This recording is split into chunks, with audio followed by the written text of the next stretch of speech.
Hello. If you're just joining me in a few minutes, I'll be live with Deconstruction Zone Justin for Decon Q&A with CrystalJae, where I have to do something before.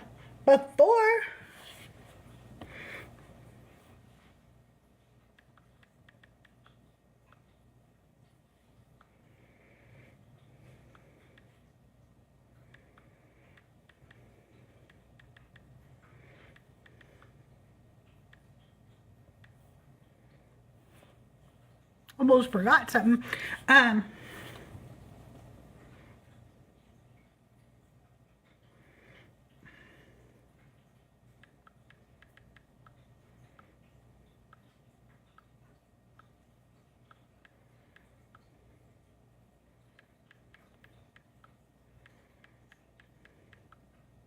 Sorry, you guys. I know this is boring to watch, but I have to do something real quick.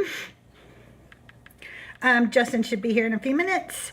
I'm a little early. If you're on YouTube, please subscribe and like. If you are on TikTok, please do all the things. Share out the live, do the liking, do all the good stuff. I just need to do something real quick.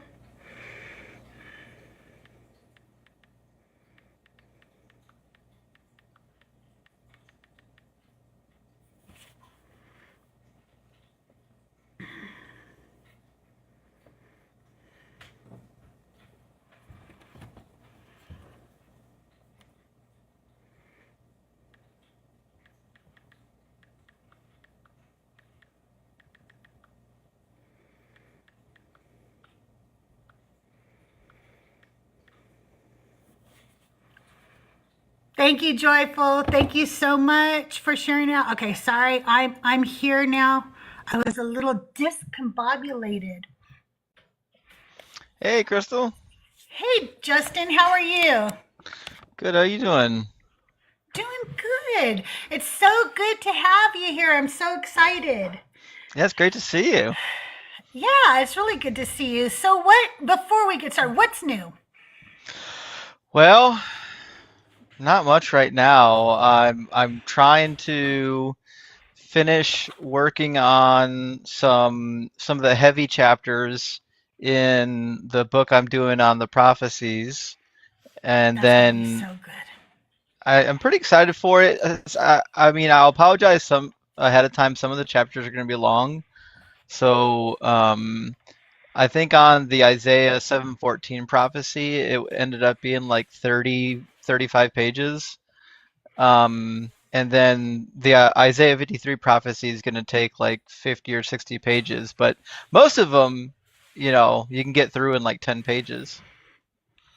That's not bad, but there's a lot of information that needs to go into some of them too, right? Yeah. Yeah, we're doing a pretty deep dive analysis. So, for example, on the Isaiah 7:14 prophecy, there's a huge discussion as to whether or not Parthenos should even be interpreted as virgin. And I laid out Mm. a pretty comprehensive case, and I put an Excel spreadsheet together showing all the places where it gets used in the Hebrew text, and then where it gets used outside of the Hebrew text to not refer to virgins. And then I did the same documentation for the various Hebrew words that would have been used in the passage, just kind of demonstrating how they actually get used in the language. So like I don't know, there's a bunch of stuff like that that's in the book because I anticipate a lot of people reading it and then immediately throwing like really bad apologetics at it. So Well, yeah. I figured maybe I'll spearhead some of that and just give the rebuttal to the common apologetics in the book. That's good. That's really good. Em said, "Are you like leaving out pages just to keep it short? Because I think we'd rather have a long book with all the information."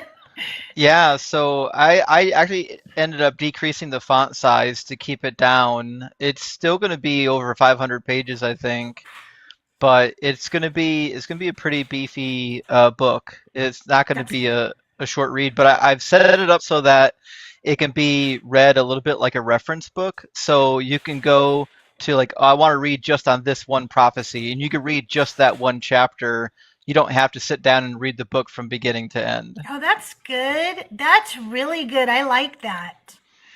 Well, listen, you guys, as we get started here, please get me up to 5,000 likes as quickly as possible. Also, I have a subby goal, and I think we can make it tonight. I need 13 more subscriptions to get me over the 50 in order to give free subs out to people. So if you can and you haven't subscribed, please think of doing so today. It's less than a cup of coffee a month.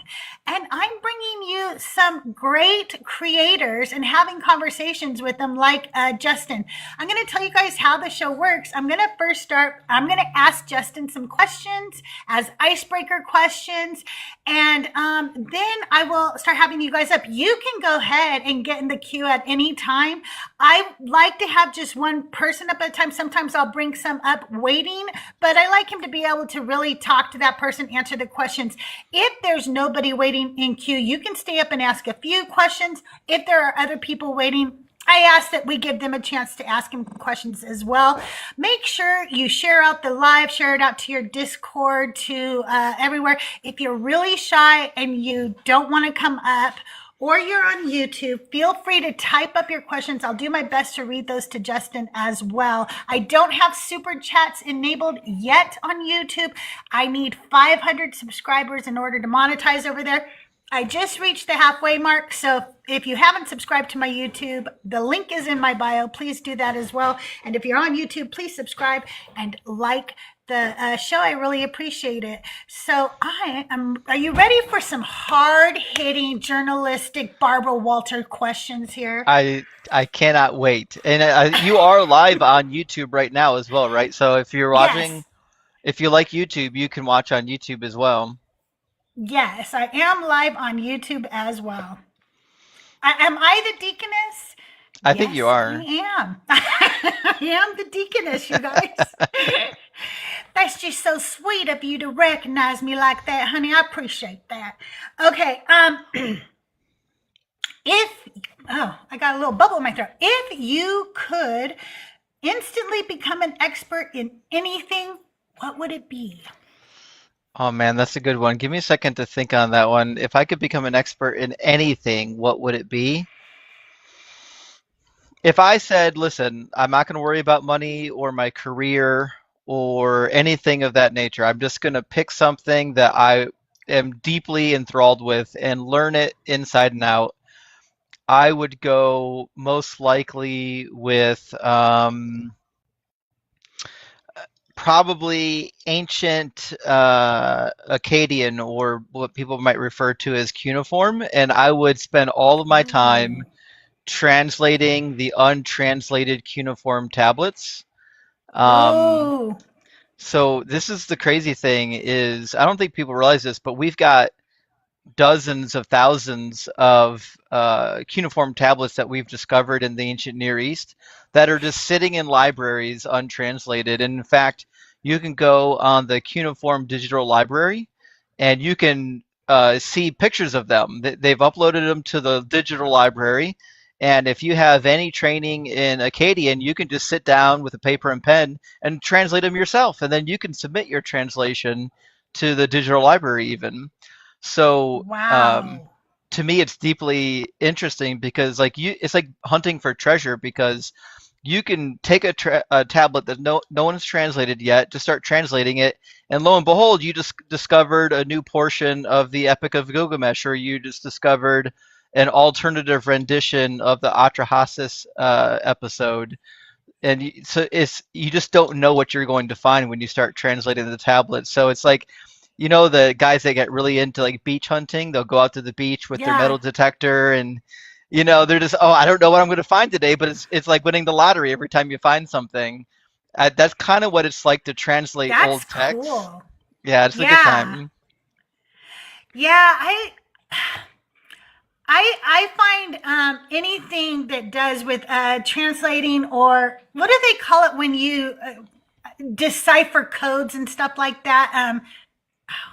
what's that word called? Well, anybody who does that, like the code breakers and stuff like Yeah. that, those people are amazing to me, and I do love them. I love a good cryptogram, you know, and Yeah. I love word puzzles and stuff like that. So that would be very interesting to me. I think I would become an expert in Egyptology just because I've always loved Egyptology. I I was a huge, not the television show, but the movie Stargate. I loved that movie. It was That's a good so one. fun. So I think I would do something like that. I mean, you guys, I don't know why we're not being pushed out, but if you could share out the live, I'd really appreciate it. And make sure you're sharing it to your Discords, your friends, your enemies, and your frenemies. I'd really appreciate it. Thank you so much. Okay, what's the most unusual food you've ever tried and you would eat it again? Okay, so the food that I didn't think I was gonna like when I initially tried it, but I ended up liking it a lot was sea urchin. Ooh, So it doesn't sound appealing, and it doesn't look all that appealing, but it turns out it's really good. So if you take like a mixture of, yeah, well, have you ever had raw salmon? yes. It's got a very minute, tiny little like raw salmon flavor to it, but it's sweet. Oh, So nice. it's kind of like if somebody mixed a little bit of salmon with half and half, like a little sweetener. It's really good. So, but like the texture is a little bit weird. Sometimes if you get sea urchin, it can be grainy. It's kind of Mm, like if you make have you ever made fudge on the stove the old-fashioned way? yes. If you don't get your temperature right and you don't mix it right, the fudge turns out kind of Yes. grainy. I've It never feels done that. yeah, never, never. So it kind of feels like that. If you get bad sea urchin, it feels weird in your mouth.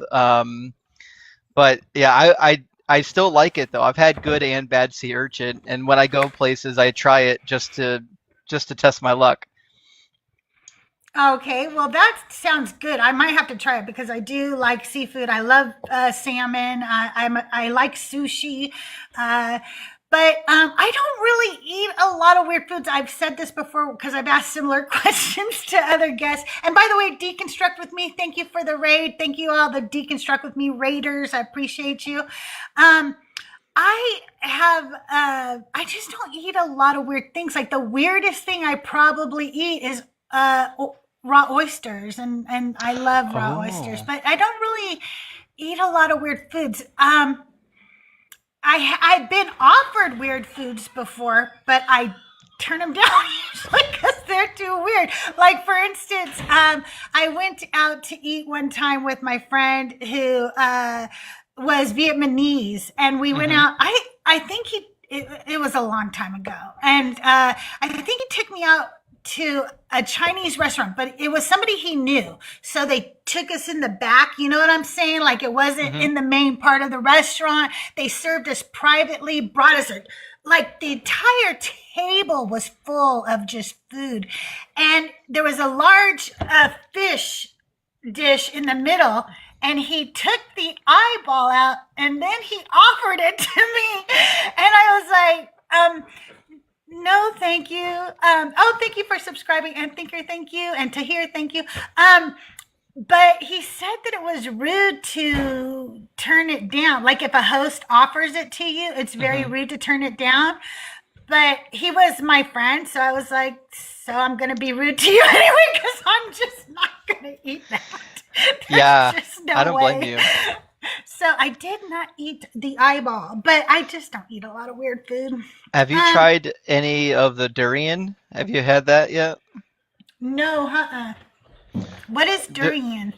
Well, it's a fruit, and you can get it at some Vietnamese places, but not a lot of them sell it. But it's a fruit that it tastes a little bit. If I had to describe it, um, well, you've had chives. If you could imagine a big fruit about the size of a pineapple that tastes like chives, that's about what it Mm-hmm. tastes like. But they turn it into typically a shake, and they mix it with sugar and cream and different stuff like that to make it drinkable. But the smell is so putrid that like the whole restaurant stinks when they serve it. Oh, wait, I think I've heard of it before. Like, do they have that sometimes at in Hawaii on you know what I mean, like at fruit stands and stuff? Is it a very well-known stinky Yeah, fruit? it is. It's Okay. very stinky. I've seen it and I did not taste it. It was in Hawaii. It's But definitely I an have acquired heard of it. flavor. That's yeah. I probably would try that though. That I would try because I would be like, okay, I'll just plug my nose and try it, and um, my dad used to love Limburger cheese, and it had about the same. Yep. This people thought about it smell about the same as that fruit, but I've heard that fruit like can just knock out a whole restaurant. Like everybody, yeah, I can smell it. If you could live anywhere in the world for a year, where would it be and why? Let's see. For a full year, if I could pick anywhere in the world, I would love to go to like South Korea and get to hang out with the guys doing engineering work for Samsung. Oh, So cool. Samsung's a huge corporation, and they're involved in a lot of like cutting edge technology that people don't know about. And the culture and the food is really interesting. They love Westerners, by the way. At least they did. I don't know if they still do after what we're after what's going on. Yeah, who Uh, knows? but I would definitely love to go stay in one of the big technical hubs in the world and get to try all the new foods. And while I was there, I would probably go to the border of North Korea and try to peek over without getting shot by the guards. Yeah, you're living the dangerous life there doing that. I know. I've always been curious by the secret societies and the secret governments and whatnot. And I always thought it would be interesting to investigate North Korea, but you really can't do it from within unless you want to risk getting, Yeah. brain damage like that one kid that went there for, I think he went there to play basketball or something. Hmm. And he ended up getting arrested for stealing a poster. And then, like a year later, they sent him home on an airplane, and he had brain damage. And they're like, "Oh, we didn't do anything to him." Like, "Oh yeah, he Yeah. got that on his own, I'm sure." Yeah. He bumped his head or something, I'm sure. Um, I think I would like to live in the Netherlands for a year. I just think Oh. it just, it almost sounds utopian to me. When Denmark recently said, "Hey, maybe instead of you guys buying Greenland, you sell us California," I was like, "I'm down for that." So I don't know. I think it would just be a beautiful place. But to visit, the very first place I want to visit, because I haven't been abroad, I would love to go to Greece. I have never been to Greece. It looks Mm. beautiful. I want to see the beaches. The people are amazing. The food is, but to live somewhere for a year, I think it'd be the Netherlands. I think the food would be dynamite in Greece. Yeah. I'm with you. If you ever end up in Greece, let me know. Maybe we can get a group together because I Yeah, definitely would love to go. for sure. Okay, if you, oh, wait, what's a fun fact about you that not many people know? Okay, so not a ton of people know this, but I've actually got a twin brother that looks just like me. And Really? yep, I did not know that. there's actually two of me, and he's got a pretty massive online business as well. And as well, I mean, his online business is humongous. Is a better way to say it. And so, like we people in real life get us confused a lot, and Oh, that's funny. so it's very common for people to come up and talk to me just like I'm him because we look so, and they just never knew there was two. And before you know it, like I have to like stop them mid conversation and be like, I don't know you, but I'm gathering that you think I'm Josh because you're saying a lot of stuff that I should know that I don't know. And so that's a lot of fun. But like when I was younger, because teenagers are wild, when I was younger, it would manifest in ways that were a little more interesting. So like I would run into girls in public that had big crushes on them, and they wouldn't Oh. know that there was a twin brother. And sometimes I would offend them because I wouldn't remember anything that they were talking about. I have no clue who they were. And then so typically, if they were nice, I tipped them off right away. I said, "I'm not Josh," like right at the beginning of the conversation. But if they were not nice girls, I would lead them on the whole way and just pretend That like is funny. just pretend Oh, like I didn't care about them. and th- but it's hilarious. so yeah, being a twin is a lot of fun. But Did you I guys also, play pranks on people ever when you were younger? Like oh my gosh, pretending you were each other? we did, and we were so cruel. And there's 8 of us in the family, by the way. So when you grow I'm up I've with, got 8 kids too in my family. it's wild, isn't it? I did not grow up with all of them, so I didn't have to go through all the wild. So I was one of the youngest, and we grew up with our aunts and uncles eventually, but so I didn't have to deal with them. Well, you kind of you get a lot of there's a lot of, I don't know what, no, the word I'm looking for is not coming to me, but there's a lot of hustle and bustle with a big family, and you get used to kind of being pushed around, and your love language among the siblings eventually becomes fist fighting. But Yes. because there's so many of you. But we love playing tricks on people, and I remember we used to play crazy tricks when my parents were gone, because you can play a lot of tricks on the Yeah. babysitter that you can't play on the parents. But I do remember playing. Josh and I would play tricks on people that didn't know any better because they didn't know any better, or play tricks on people in school. And even my sisters would play along sometimes. So my sisters thought it was hilarious. And so when you got multiple siblings in on it, I mean, Yeah. who who's gonna tell you which twin you got? The sisters over here are saying you got the right twin, you know? That is funny. Oh my goodness. That is something I did not know about you. I don't have a twin. I don't have one of those. I don't know. I already told people in the last live, but maybe there's new people in here who didn't hear. I was in a Kevin Sorbo Christian movie called What? I'm watching called it tonight. What's it called? Confessions of a Prodigal Son. I don't have a speaking part. It's me and my daughter. You'll see us sitting down in the pews of the church when Kevin is preaching to us. And then I think there's a couple of other scenes, like a party scene and something else. But yeah, A great 2015 times. film? Yeah. Well, I know what I'm doing tonight. It's just a horrible movie.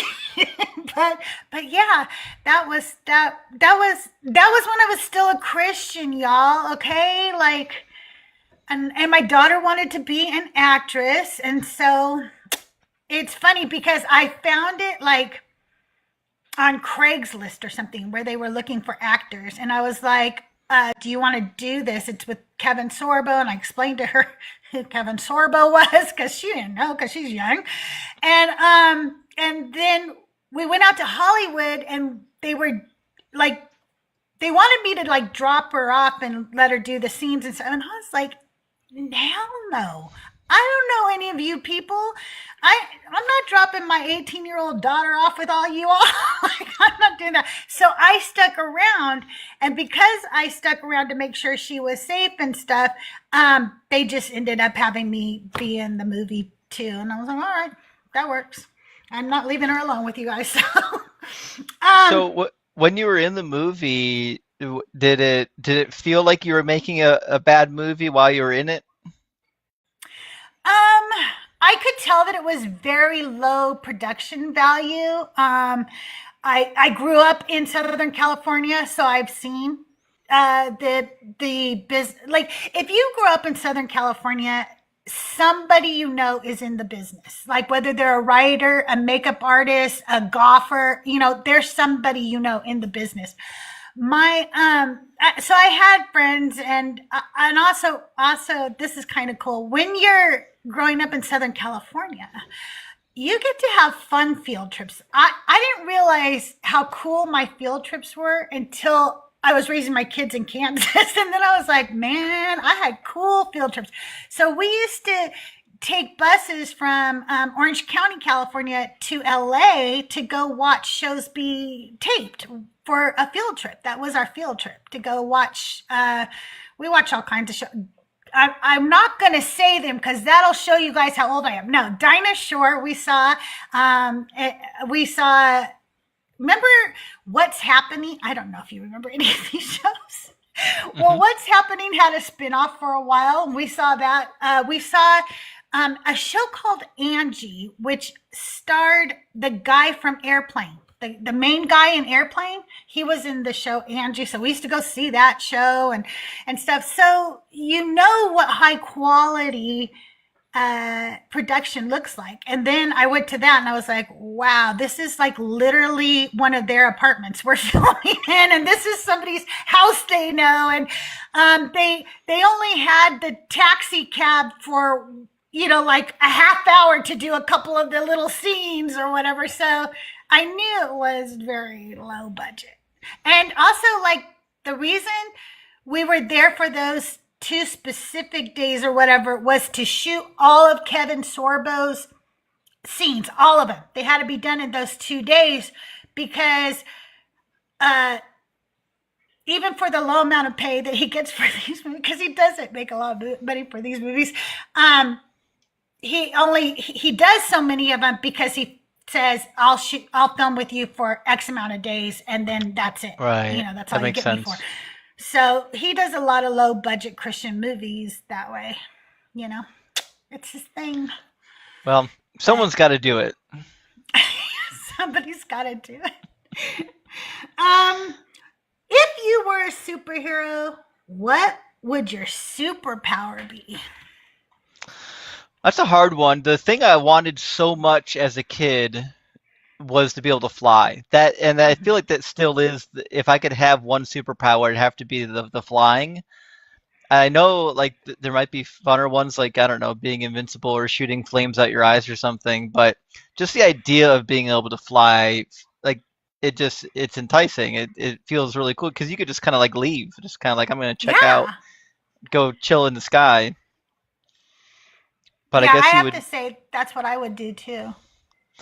You'd have to have like some reinforcement with the sunscreen or something. Like there needs to be Yeah, a secondary layer of protection in there somewhere.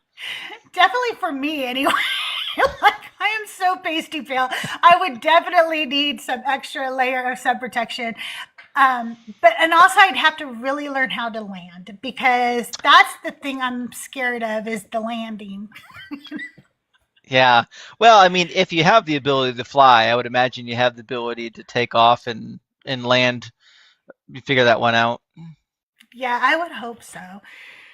Um, let's see. What's your go-to karaoke song, or what would it be if you had to pick one? That's a tough one. So, I cannot sing. Like I can't even carry a tune in the bucket.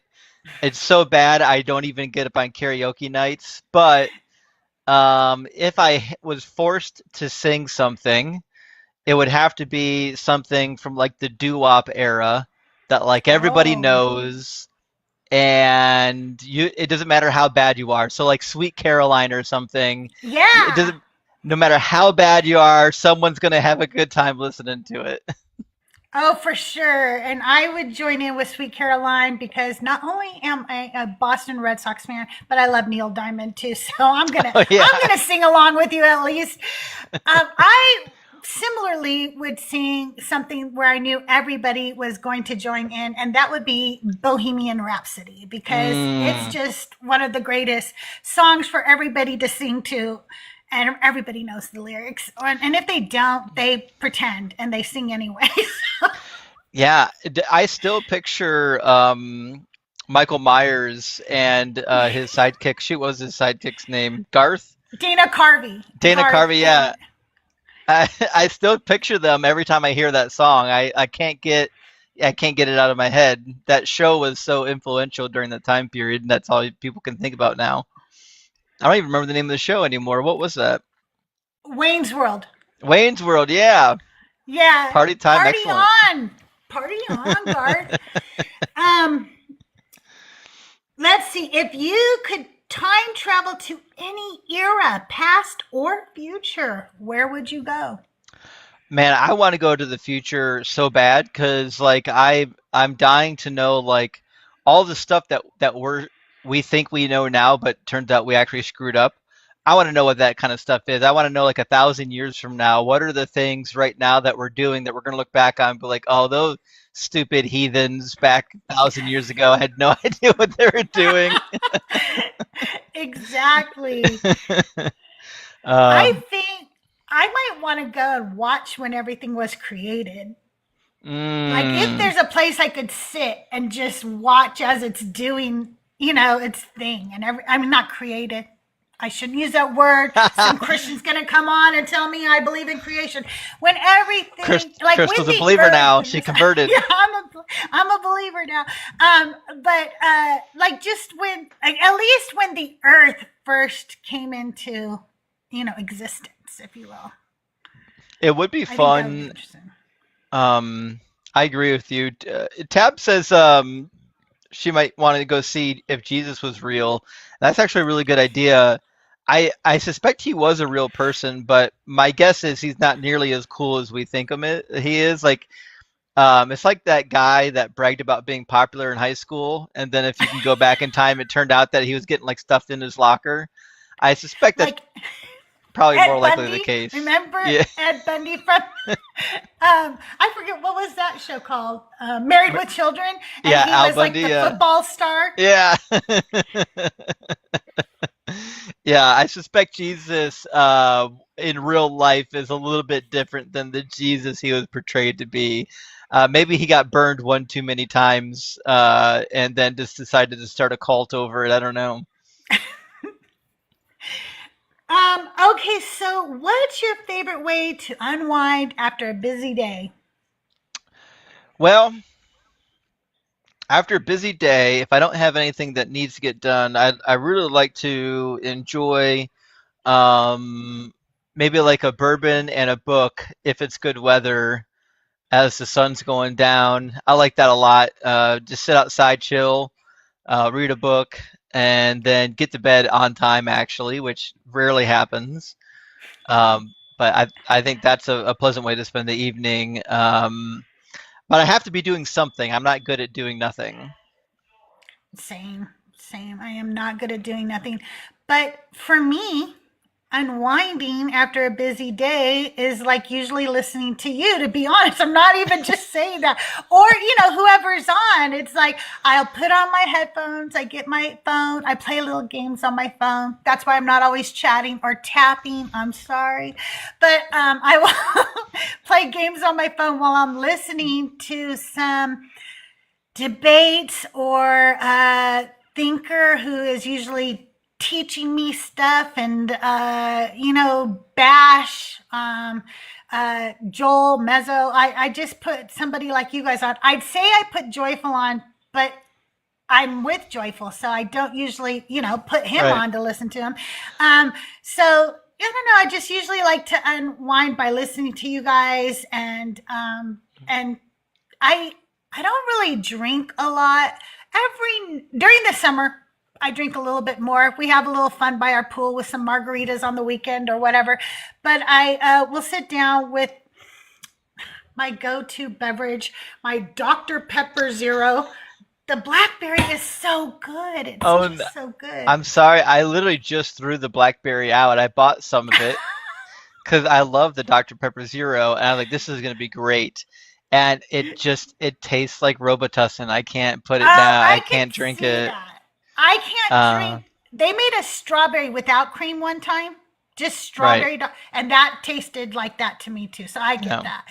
But I love the strawberry and cream zero. That too. I love that one. Yeah, that's a good one. Side note, while we touch on other creators, has anyone heard from the average Justin? No, I have not. I haven't heard Mm-mm. from him in months. I was curious if anyone knew anything I didn't. If y'all know anything, let us know. I'd be curious to find out. Make sure he's Yeah, okay. for But sure.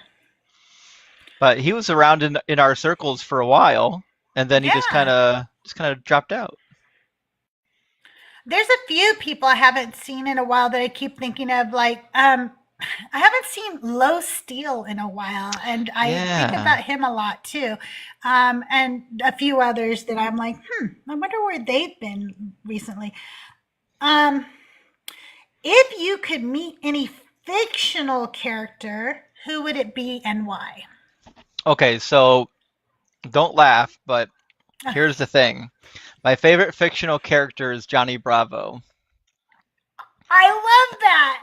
Yeah, he's so funny. And here's the thing is, I always found him intriguing as a kid because Johnny Bravo was like the cartoon version of my dad.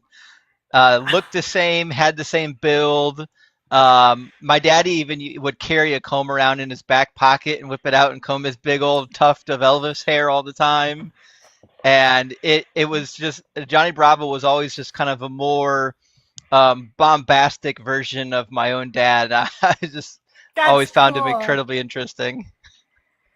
That is really cool. Well, if we're going to go cartoons, then I'm going to have to pick the Tick Oh because I yeah, love the Tick. And I don't know, I think he would just be fun. Plus, he might like grab me and jump from building to building, and I'd like to do that. That would be really fun.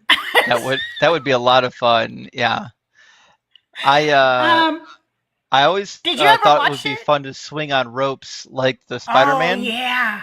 Yeah. Yeah. Like George of the Jungle, hmm hmm too.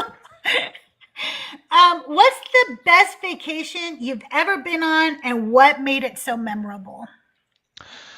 Well, I've been on a couple of vacations, and I think some of my favorite, probably my favorite vacation, it is boring for some people, but I still remember going to Gatlinburg as a young person. I guess I was probably 12 when I went, but it was just a really cool historic trip, and I loved history as a young person.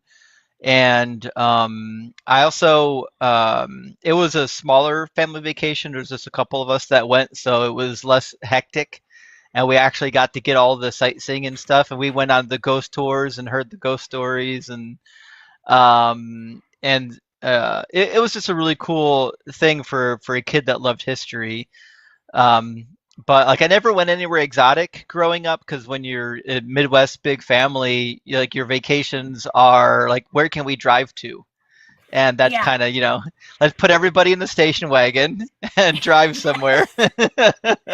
did that many times growing up, many, many times. So those were typically how the vacations went. But again, we went to some interesting places, but the only place I really enjoyed were the places that had museums and history and things like that. That's just always fascinated me. My mom loved those so much. So my mom, we took a vacation every year during June. That's when my dad's vacation was. And we always drove across country somewhere to Florida to see my grandparents or Ohio to see our relatives, wherever it was. And my mother was the most meticulous woman you've ever met. And we kids, we didn't have Google back then, okay? There were no cell phones in my day, okay? So when you did things, you had to map it out. You know what a map is, kids? It's a piece of paper that has drawings that look like places. Okay.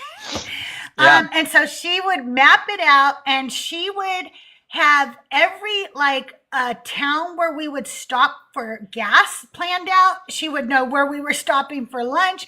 And hmm along the way, she knew every like little historical, scenic outlook or whatever that we were going to stop at, museum, whatever it was. She always did that. She loved that so much, and I don't know. She kind of instilled that in me. I think I enjoy like when I driving places to stop at scenic spots and to stop at museums if I'm in a city I've never been to before or what have you. My favorite vacation, though, like my son got married, I think it's 10 years. 10 years ago or something, some god awful amount of time ago. Anyway, and and he got married in Boston. And so Doug and I and my other two children went out to Boston. And Not just because of the wedding, but because we had a bunch of family there, and we also all went and checked out Boston. It was very memorable because it is so historic. Boston is so historic. So that was a lot of fun. They do ghost tours in Boston as well. If you like storytellers and things like that, so that's a good time. I feel like I'm past the age of ghost tours though. I've been on quite a few ghost tours, and I think they're all the same now. Like if you've seen one, you've seen them all. Have you ever done a haunted pub tour in New Orleans? I've not done that yet, but I would like to do that. And then I thought they did something similar near the Bourbon Trail. I have to double check on that. I think so. That would be fun. I would do something like that because I haven't done it before. A pub crawl to haunted pubs. That would be kind of fun. Absolutely. Oh, wait, that was it, you guys. I already did them all. So guess what? It's your turn to come up. And a little bit later, Justin, we're going to play a fun game. And I usually let a few people stay up on the panel when we do this. We're going to play a game called Divine or Decline. I'm going to read you some phrases. If it's from the Bible, it's divine. If it's not from the Bible, it's decline. So we'll play that a little bit later. You guys, if you're ready and you'd like to ask Justin a question, put your request in the request box and come on up. Hey, Cyber, before you ask your question, let me have bars. Okay, Hank, you wait for your bars to clear. I'll do a commercial. You guys keep tapping the screen. We've been live for 40 minutes now, so if we can get up to 40,000 likes as quickly as possible, I'd really appreciate it. Also, I am trying so hard to get to my 50 subbies, and I'm very close. If you haven't subscribed, please think of doing so today. It's less than a cup of coffee a month. You are subscribed to Hulu, Netflix, and Cornhub, and some of you aren't even legally allowed to do that anymore. Plus, you can get corn for free. So why don't you cancel some of those subscriptions, save yourself some money, and then come support small creators like myself and like Justin by subscribing to our channels. All right, let's see if you got connection. Oh, here we got Deconstruct with me. Hello. Hey, Deconstruct with me. How are you? I'm doing all right. Enjoying my staycation. All right. Those are good. Those are great. So, Justin, I don't really have a question. I just want to thank you.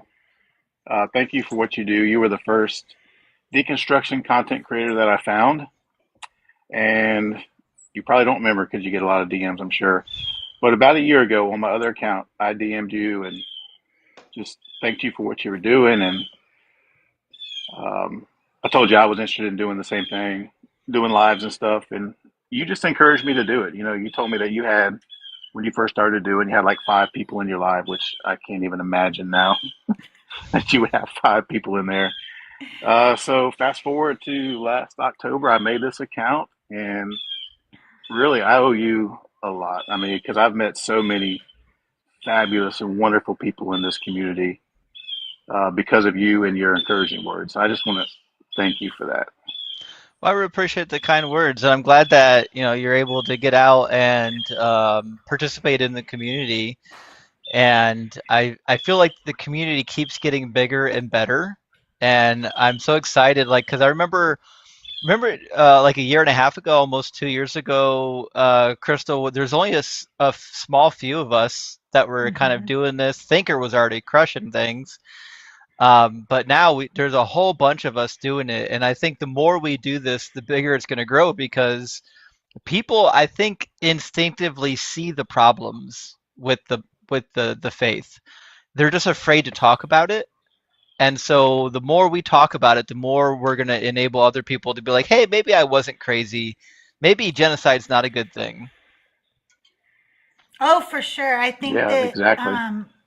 That listening to you and Thinker and people like you, I don't know, like it was just kind of refreshing to have my own questions one answered, but to know that other people had those questions. But then again, you also pointed out things that I had never questioned, and I was like, Oh my God, how did I miss this very thing? Like I don't get how I missed this, but it really Yeah, it feels that's what good.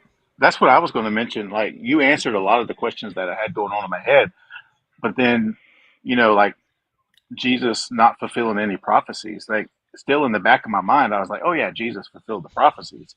But then watching your lives, I'm like, wait, no, he didn't It did. fulfill not a single one. And I That is think funny as Yeah. hell. that was like the finisher That for me. was I was like, okay, yeah, I'm done now. that was So mind blowing to me. I don't know why, there's but I remember the first time you said it, Justin, and I heard you say it. I was like, "Wait, what?" And I had already trusted you, so I've already had grown to trust you because I had already, you would say something and I'd go check it, and you would be right, and then you'd say something else and I'd go check. Wow, he's right about that too.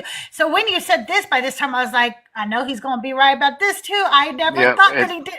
I thought he had to have fulfilled one or two, right? But zero. that's what I thought. I was locked in on those lives. When you do prophecies, I'm still locked in because there's so much to learn still. Mm. yeah. I would say this, for those of us who went through Bible college and seminary, there's this thing that happens where they have to address this problem in Bible college and seminary, and they do it by priming you to accept bad hermeneutics from the get-go, by uh, uh, suggesting that you should accept dual fulfillments or spiritual fulfillments or nonsense like that. They prime you ahead of time to think this Mm. way so that when you do get to the prophecies, you're like, oh, it's a dual fulfillment. Oh, it's a partial fulfillment. But what they never do is say, here's a prophecy in the original context that was fulfilled literally the way it was predicted. They don't ever do that. And so this is something that almost everybody in the academic world is aware of. Like if you graduate from a seminary, you know that the only way Jesus fulfilled prophecies is if you're willing to accept that he fulfilled them away from the original context of the prophecy. And a lot of Christians are just willing to accept that. I'm not. Well, it was Yep, really so true. powerful to learn to learn that from you. Like, I don't know. It really was. I can't. I don't know why I didn't even see that. Like sometimes it's just like, wait, he didn't do that. Why did I accept all this bullshit? Why? Yeah, for me, it Right. was I was reading the scriptures through spiritual eyes, in quotes. Yeah, hmm yeah. Which is Spiritualize everything. spirituality is a good basket for making problems go away because it's such an elastic word. When you say that something Mm-hmm. happens spiritually, it just kind of means it happens in a way that wasn't originally intended by the author, but yeah, there's enough points of comparison that it's vaguely similar enough. And so we just call it spiritual, but like we would never accept that with another religion. Like if Muhammad said that they're going to build um, buildings that go to the sky. And then one day someone says, oh, skyscrapers. Muhammad predicted skyscrapers. Well, Christians aren't willing to accept that Mm-mm. as a legitimate Not at all. prophecy. They're going to say, ah, it sounds like a coincidence to me. He didn't know nothing about no skyscrapers. But That's they'll accept it true. for Jesus. All right, well, that's all I got. Crystal, can I stay up? I want to play the game. Oh, you're gonna Or, play the game with us a little bit. or do you You want me can to come back up? stay. Actually, why don't you come back up? I'll bring you back up in a little bit. That way, people don't feel intimidated or whatever. Sometimes they feel intimidated to come up when there's too many people Okay. up here. So, I'll bring you back up. But yes, play the game Okay. with us. All right. Bye. Everlasting, did you have a question for Justin? I do, and yeah, I got just a couple of things. One for Justin and one for you. Um, so I sent a super chat to you on your last live, I think, and or maybe one of your last lives about the issue of the term rabbi and synagogues being used as like an anachronism, and I get that you were like, that's maybe not the best anachronism because its language is so fluid that maybe words could have been used at different time periods or whatever. And I get that. Are there better anachronisms that you would point to? I hear you talking a lot about like prophecies and stuff like that, but I don't really hear you address anachronisms that much in the New Testament. Yeah, so I've done some anachronisms in the Bible before, but the ones that I'm most familiar with are from the Old Testament, just because Like I Daniel. yeah, well, because I studied the Old Testament, so I'm more familiar with the language and the culture. There is one popular one that comes up from the New Testament that a lot of people aren't aware of, which is that the title Caesar. We have definitive evidence that the title Caesar wasn't used until about 68 CE. Oh, wow. So any text that uses the name Caesar shouldn't be from before 68. So that's one anachronism for sure. There are some other anachronisms that have we thought were more solid. For example, I think I might have mentioned it earlier. We used to think that Nazareth was an anachronistic feature, but it turns out that there might be archaeological evidence for it. It's kind of up in the air. Same thing with synagogues. Like the term synagogue appears to be anachronistic. It doesn't really look like they were using that terminology at the time Jesus was alive. It seems to be a later development, but again, language is fluid. We could discover something tomorrow and figure out, oh, well, a small group of people turned out they actually were using the word synagogue. So Oh, some of yeah. those are difficult, but like we know, generally scholars understand the origin of the title Caesar. That's not really one of those anachronisms that people are debating. But I could add a list of New Testament anachronisms because they do exist. I can add them to the anachronisms list on the deconstruction cheat sheet and have them listed there. I've got a number of the most common ones from the Old Testament. For example, Genesis 4:2 talks about smelting iron, like, I don't know, 2,000 years prior to the Iron Age. Oh, that's So, funny. Yeah. I'm a little more familiar with the Old Testament anachronisms. One that I came across, let's see where I had this. It was, shucks, I lost my notes. I what? should have been more prepared. That's okay. That's Where did that go?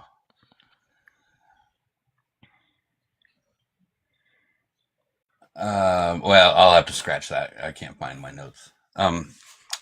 So the other thing I just wanted to mention to Crystal is last night you were on with Joyful mhm, and you brought up the fig tree, mhm. the story about the fig tree and like how Peter asked him about it later. And Yeah. Jesus gave such a non-answer. And that's like exactly what we encounter all the time when we ask Christians questions. And Yeah.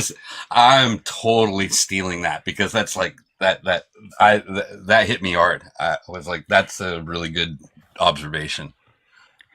I don't know if Justin heard. Did you hear what I was talking about last night? I don't know if you No, heard. but based on his comment, I know exactly what you're You referring know to. what I'm Jesus, saying is that he yeah, talks to him, he does the fig tree thing, kills the fig tree, unalives the fig tree. And then a few verses later, Peter says, hey, Rabbi, what's up with the fig tree? And Jesus is like, hey, you can throw a mountain into the ocean. What?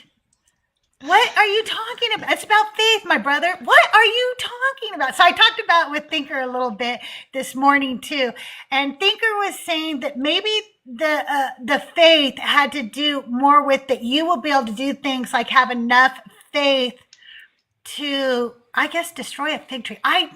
I kind of still don't understand the faith part. I guess I don't understand the faith part of that because what was the fruit tree supposed to do? Have enough faith to bear fruit off season and at the whim of somebody who's hangry? I just think he yeah. sounded like he was emotional and hungry. He needed a Snickers bar and instead he killed a fig tree. Well, clearly I think Jesus that's didn't have accurate. enough faith. he didn't have enough faith to make the fig tree True. produce. So he kind of cooked himself True. there. That's true. That is a good one. Hey, Anyway, that's all I got. Thank you, Everlasting. I appreciate you. Yeah. Good to hear from buddy. I have a question from YouTube from Unashamed Apostate. Hi, Unashamed. How are you? Hey, everybody over in YouTube. He said, Justin, how bad is the New World Translation, the JW's Bible?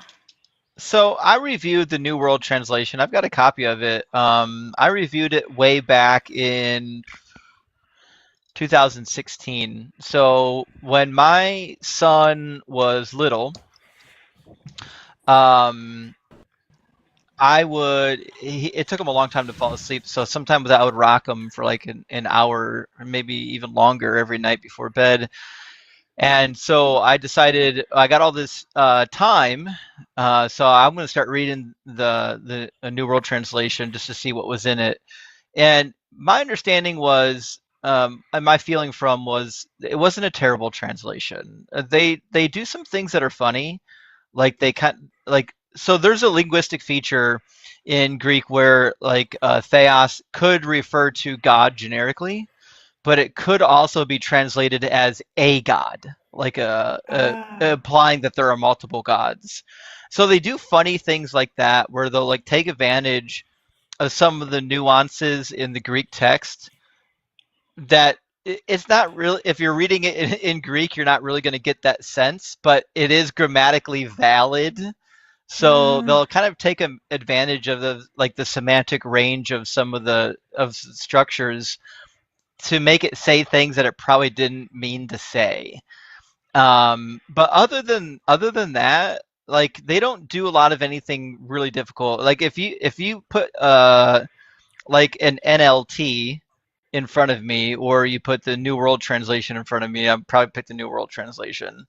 They're trying to do their best. They just whoever was doing the translation had a particular theological viewpoint when they were doing it, and it made it into the translation, if that makes sense. Gotcha.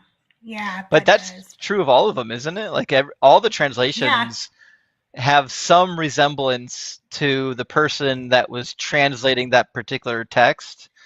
And you can even see it, like, so for example, in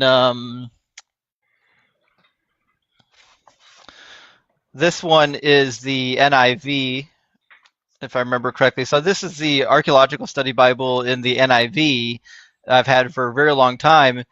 And if you look at like the contributors, I don't think they list it in the NIV, but if you look at the contributors for the NIV or the NRSV or any of those books, and if you know the scholars, and when you look at their translation and their study notes, sometimes it's funny because you're like, oh yeah, that sounds like something Eugene would say, because like you can never get too far away from the person that translated it. So like if I translated a book of the Bible, somebody would read it and be like, that sounds like something Justin would say, because it's impossible to be completely impartial. At some point, something from your brain is going to make it into that translation that maybe wasn't intended by the original author. For sure, for sure. We have one more question from YouTube, and then we'll get to Liz. I'll go right up the line here. The question was, how did this comes from Jag over on YouTube? Hey, Jag. It is, how did Justin's family handle his atheism? That's a good question. So, some of them didn't phase them at all. Some of them were maybe a little shocked. I don't think my twin brother wasn't too shocked. My twin brother went to school at Liberty University, and he kind of deconstructed himself. He ended up not going into ministry either. I mean, I did go into ministry, but he ended up not going into ministry. And, I got the sense from talking to him that he found studying the Bible at Liberty University was enough. He ended up with more questions than answers, and that made him a little bit uncomfortable. So he ended up not going into ministry. He totally understood what was happening. He got it. whereas other family members struggled a little bit. My mother struggled a little bit. She didn't like it. She gave me a hard time about it, for a couple months, and then she eventually kind of gave up, gave that up. I don't know what she was hoping to accomplish. I don't know whether she thought she was going to convince me to come back or what, but that didn't last very long. But I mean, other than that, no one really cares. My family were never dogmatic. We didn't get drugged to church growing up. Most of the people in my family that are believers came to faith on their own during their adulthood. And so they remember what it was like to not be in the faith. And so for them, it's kind of a personal thing. They don't think that non-believers are bad people. They don't think that they're stupid. We never had in my family anybody that was like super legalistic or dogmatic. So I'm sure some of my family members might be slightly concerned about me, but none of them have expressed negative views towards me. There's only one person in my family that I've kind of kept it from, only because she's 85 this year and she's incredibly devout, and I don't want her going to her deathbed worried about my eternal salvation, and she would be. So I haven't told her. I do not blame you. Hey, before I know I said you'd be next, Liz, but I have somebody over on Discord. I haven't done this yet. We're going to see if this works. Okay, Master, go ahead and ask Justin your question. You guys let me know if you can hear. Hey, Justin, how's it going? Hey, Crystal. So just one quick thing. It's actually Master Machetier. Master Justin, Machetier. so never use it in the future. Good to hear from you, Master. So I've been, my family's super fundamentalist, and I've been out of the closet as an atheist for about like 5 years or now. I'm in my mid-30s. And when I first came out, I started out talking to them more combatively about like, God's evil and look at the genocide stuff. More recently, I've tried to approach it by showing the contradictions and stuff that's not maybe so strong on the theology of it, but that can start to maybe have them think a little bit more critically. I'm curious that like if there's people that you've spoken with outside of YouTube, like face to face, how their reactions have been to kind of this discussion topic, because I feel like online with strangers, it's a lot more easier to broach than with people that you know. And has it like affected any of like relationships with your friends or anything like that? I know we just touched a little bit on it about the family stuff. So my rule when it comes to like atheism and religion and things like that is, surprisingly, it's not my goal to deconvert people. So like the believers that are in my life, I don't talk to them about it. I don't bring it up. It's not a concern of mine, unless they're being like incredibly obtuse and toxic. They can have it. But like, for example, if I run into a toxic person that's like, and this happened recently, they're like really into the King James only Bible, and everyone else was an idiot. If those types of people, I just kind of like destroy for fun because they're such toxic individuals. But other than that, like, listen, if my cousin wants to believe in Jesus, he's welcome to do it. My rule of thumb is you'll never convince your family members to believe what you believe. You won't do it. They know all your faults. They remember that time you lied in high school. They remember when you were 10 and you ate that worm. You're not impressive to your family, no matter how smart or dedicated to the craft you are. So your luck of convincing your family members that you're right about the Bible is pretty slim. You're better off just to let them have it. But that being said, if somebody brings up the topic with you and they want to discuss it with you, that is your opportunity to start putting down the knowledge and saying, well, now that you've brought it up, look at this, this, and this. And when they're coming to you rather than the other way around, they're more likely to actually listen to what you're saying. And I said this to somebody recently, if you really want to get somebody to see the problems, rather than telling them what they should think, ask them good leading questions so that when they come to the answer of those questions, they feel like they were the ones that came up with the answers rather than feeling like you forced the answer on them. In that way, they'll feel more compelled to accept the answer because it was the answer that they came up with. Oh, I like that. I really do. Anything else, Master? Yeah, I just want to say thank you. Seeing your approach to how you discuss it and actually engage with the text has been eye-opening, because I feel like a lot of the conversations I've had with believers in the past have ended up theological and not actually engaging with the substance of what is written and what it means. I'm so sorry. Wait 1 second. She's probably almost. I have people who live here with me, so it was interrupting you. Go ahead. Oh, no worries. Sorry, I don't know where I got lost there, but essentially, seeing the engagement with the text has been eye-opening, because it's actually forced people to wrestle with what is written there instead of like some vague theological thing they saw a pastor say once. But once again, thank you. I appreciate it. I gotta go do girls' bedtime. Very nice to Yeah. have you up. Thank you for being Good to here, hear and from you, thank you Master. for being on YouTube. We appreciate you. I would add this: if you are talking to a Protestant, make your conversation about what the text says, and try not to inject your opinion into anything. Just read them the text and make them wrestle with what it says, because the reality is, even if they don't agree with you in that moment, when they read the text for themselves for the very first time and they see what God is doing, they may be defensive at first, but they're going to think about that later that night. When they see what happened to David's 10 concubines, they may not in the moment react the way you want them to, but they're going to think about it. For sure. Definitely. Liz, how are you this evening? Hey, doing good. How are you, friends? Doing good. Do you have a question for Justin? Oh, no, I just came up here to say hi. No, of course I do. So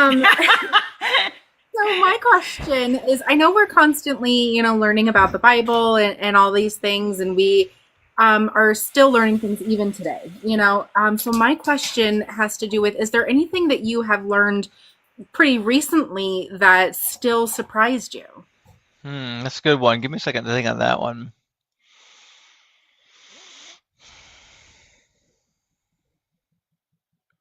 So I think one of my favorite topics as of recently that I've been digging deeper and deeper on, which surprised me a little bit, is how late some of the historical texts are in the Bible. So I used to believe, for example, that the Book of Kings was a pretty old historical text that was rather had been through many updates.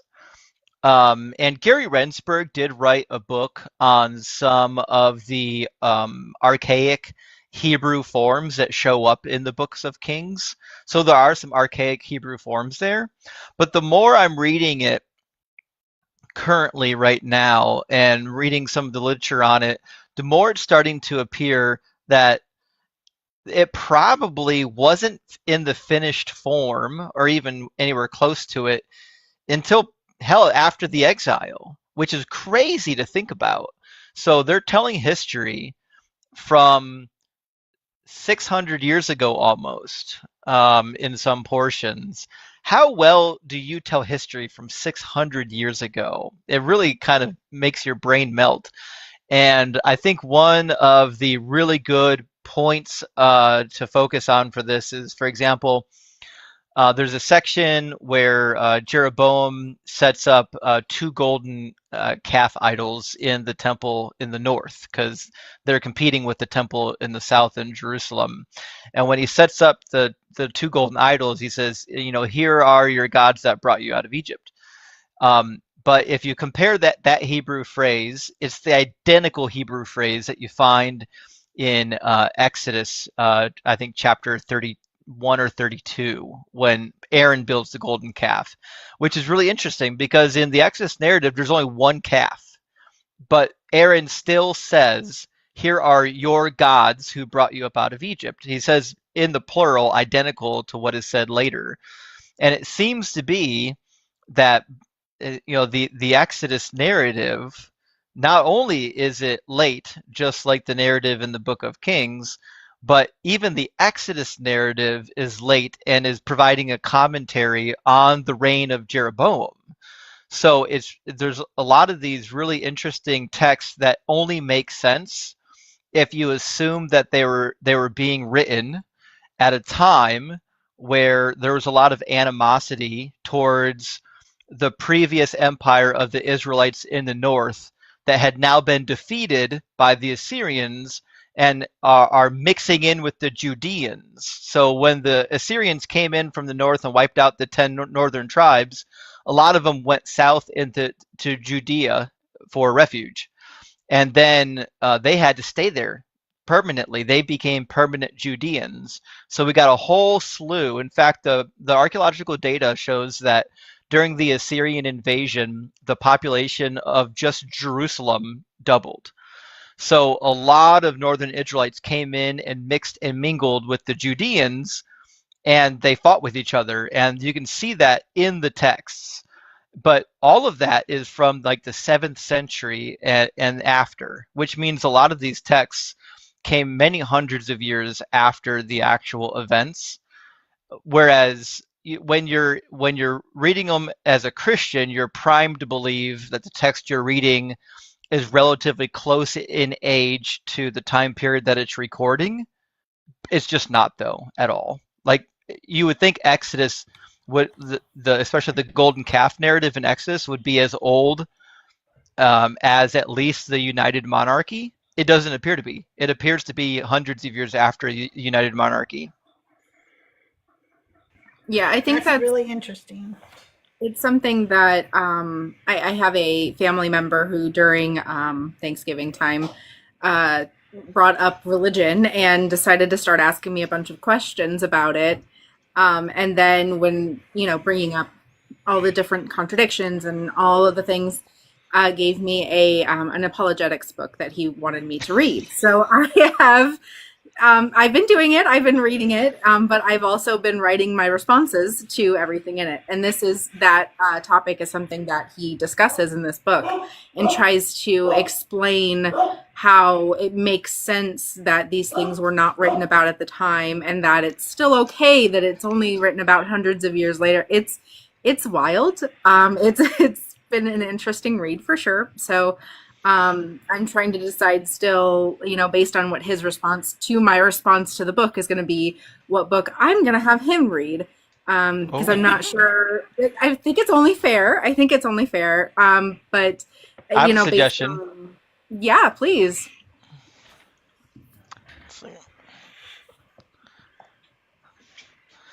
Get him to read this one. This is make you big. This is the Encyclopedia of Biblical Errancy. Ooh. Okay, I took a screenshot. And it's pretty concise. There's a couple things in here that I've read before where I was like, it's not the best argument you could have given, but it's good enough. But it covers all kinds of stuff. It covers the failed prophecies. It covers the dating of the manuscripts. It covers the genocide and the misogyny and all that stuff, anachronisms, things like that. I don't think Dennis McKinsey is an academic, and it does kind of show in the writing. But for what you want it to do, it's probably better that it's not from an academic. He doesn't use any highfalutin words that normal people wouldn't know. It's a good book. That sounds like a good book. I'm going to have to add that to my repertoire. Liz, thank you for coming up. Do you want to do a quick commercial with me while you're up here? For you, anytime, of course. Y'all already know what I'm going to say, but I'll say it anyway because, she did ask very nicely. Tap the damn screen. We're not even at 50K. The hell, y'all? Come on. We're not even at 50K. I need it to be way closer to that 100K mark, but, I'll give you a little bit of grace because, we've been slow coming in. Tap the screen, gift it up. We have got 4 out of 20 of the, what the heck is this called? Oh, the love painting. It is 99 coins. If you have some extra to spare, please do. If not, even the heart me's that are 1 coin, Y'all, that helps push it to the FYP. Share out the live. And we are at 39 out of 50 subbies. And once we hit that 50 subbies mark, then we can start like purchasing them for people in the live, how we do all the time for people. So we are so close. If you would like to subscribe, it is going to help out Crystal so much. She's been doing these Decon Q&As, and I'm sure that and Crystal, we'll talk on the side, but there's got to be, you know, some cool things that we could do for subbies specifically for the Decon Q&A sections. And then, of course, she does like her Bible studies and all sorts of amazing things.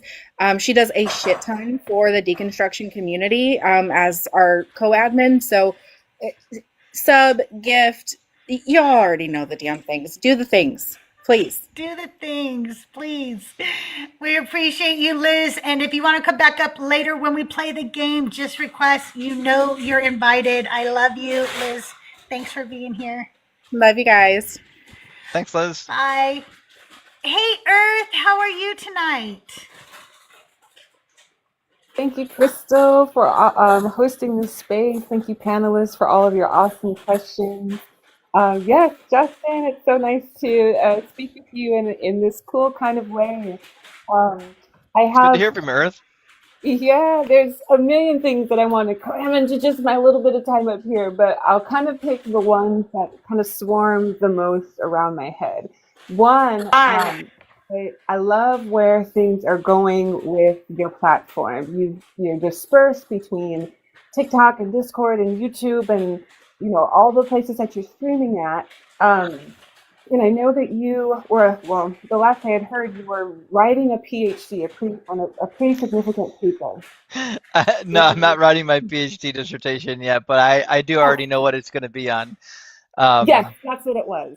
Yeah. That's what it was. Okay, so I know that you have some things in the works for your personal life, and I'm really interested. I remember being really interested when you were describing this dissertation, but I wanted to know, of all the million things that you're already doing, you know, what's kind of like your long-term vision for where you want to go? Are you just kind of going where the wind takes you? Do you have a like a plan, like a loose plan? Like where do you see yourself 10 years, 20 years, 30 years from now?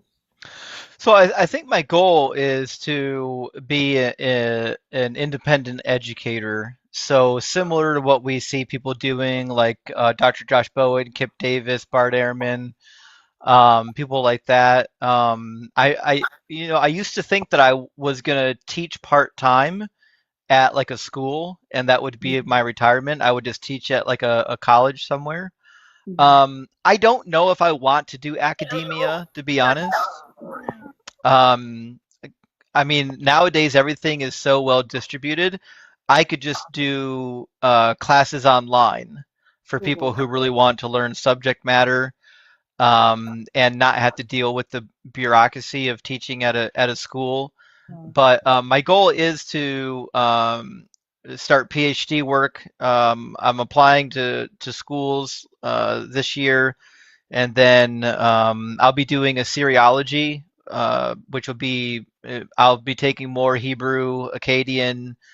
Probably, if I go to OSU, I'll be taking a bunch of classes in Northwest Semitic inscriptions and Ugaritic, and then from there, I'll probably try to spin off my dissertation into a book.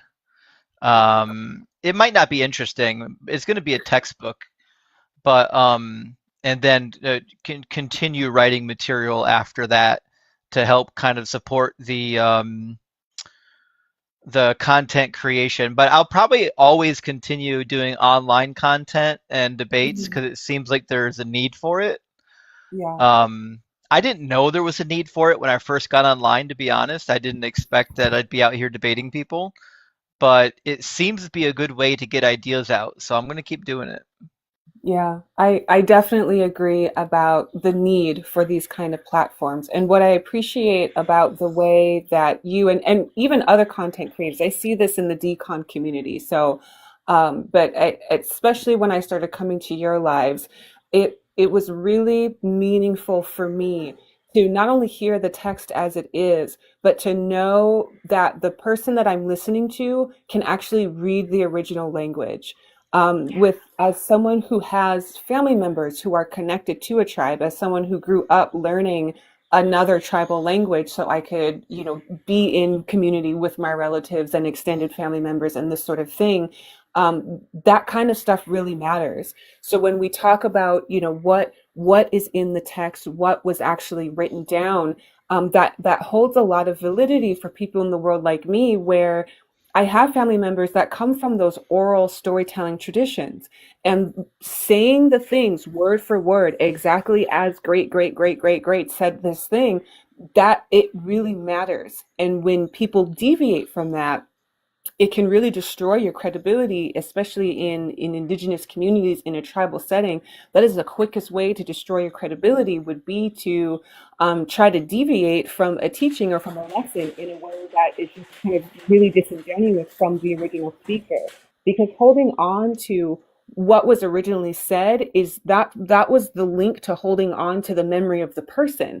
And when you're related to that person, you care about that person, you knew that person cared about, your relatives who were alive with them at the time. It's much more than just being mechanically correct about a dogma. And it's far more related to holding on to the memory of a community. And I think when we're dealing with especially a Western Christian population that is so programmed and just desensitized to the way they culturally appropriate from other tribal ideologies. And here I'm referencing specifically like the Old Testament and the Hebrew and Jewish people. I think that they so quickly overlook the practices of oral tradition. And even as you speak about, this text was written 600 years after the event had actually happened. It's easy to lose sight of those kinds of things. And it's really difficult for Christians. I see it's difficult for them to hold all of that in congruence with one another. They kind of spiral out.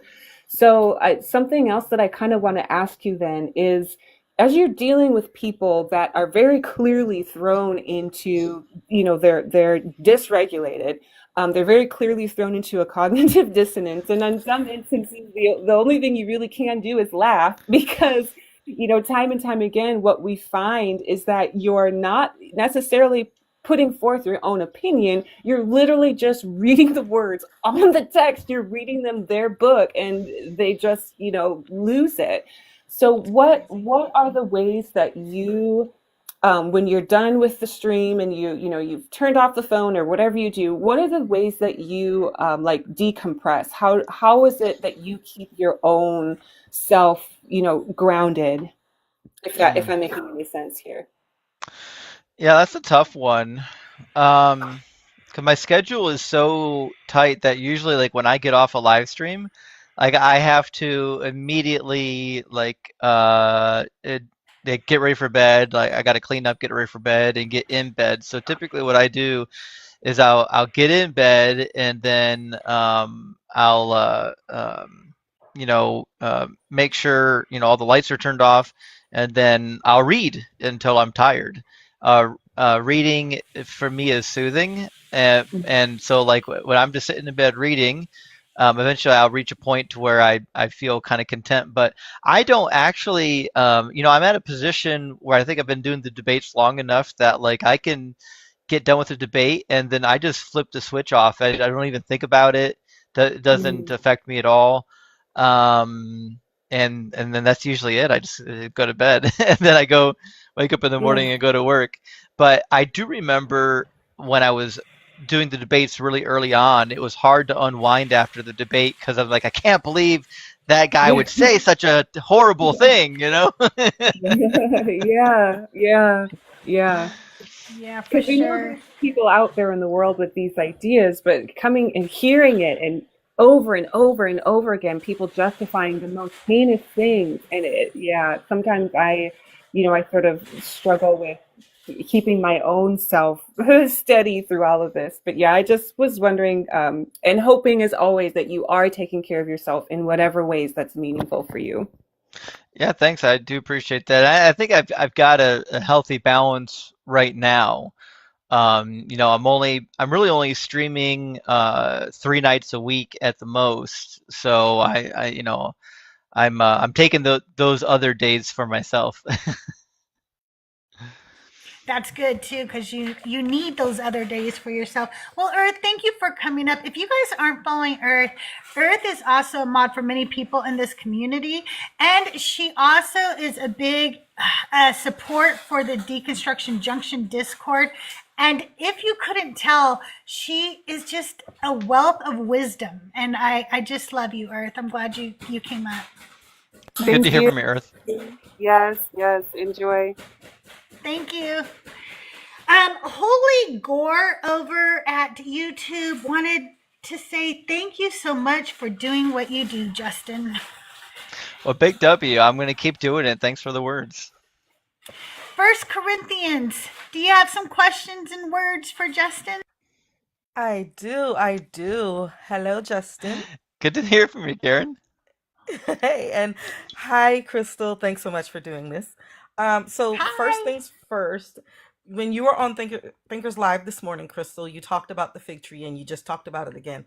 I was talking to my husband about the fig tree last week, and I said, "Did you realize that the fig tree was a female? Because females bear the fruit." Oh, yeah, that's So that's true. another way that Jesus disrespected a female. Yep. Yeah. So, so there's that. So Justin, basically, Earth took one of my questions, so I won't ask you how you come down from all of this. So this morning, again in Thinkers Live, someone was talking about Napoleon Hill, and I Wait, read who's one. that? I read Napoleon Hill. Mm. He's an author. He wrote a book called Think and Grow Rich, where he says, "Oh, think about manifest." Pretty much is about Oh, manifesting. I know. Oh. And I then know he the has type. this. Okay, and then he has this other book that he wrote called Outwitting the Devil, where he wrote about an interview that he had with the devil on how we could overcome certain things like procrastination, anger, fear. And the devil basically told him how we could do that because the devil is within us. So I wanted to ask you if you could write a book that's based on an interview with any biblical character, who would that be, and what would you base that interview on? Okay, so one of the biblical characters that I find like weirdly interesting because I think he's a head case is Paul. Um, I think Paul is a maniac. I don't think he had any idea what he was doing. I think he was making things up as he goes. And trying to get into the headspace of Paul, I think, is one of the most difficult heads to get into. Because he's just kind of an enigma. Like one minute he's talking about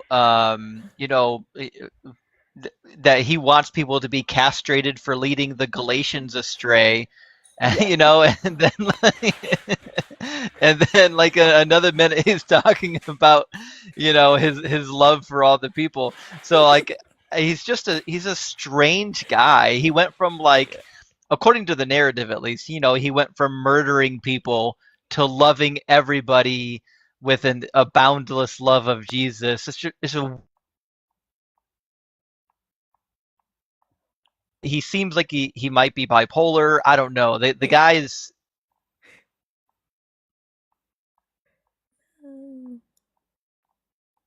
me just trying to figure out if I asked him a series of interview questions, what do I think his answers would be? I think that'd be an interesting conversation. Love that. I would. CrystalJae, same question. Who would it be? Oh, wait, repeat the question. Wait, Okay, I so didn't expect you to ask me a question. I know, but it's because you're here, right? Okay, so what was it? I'm sorry.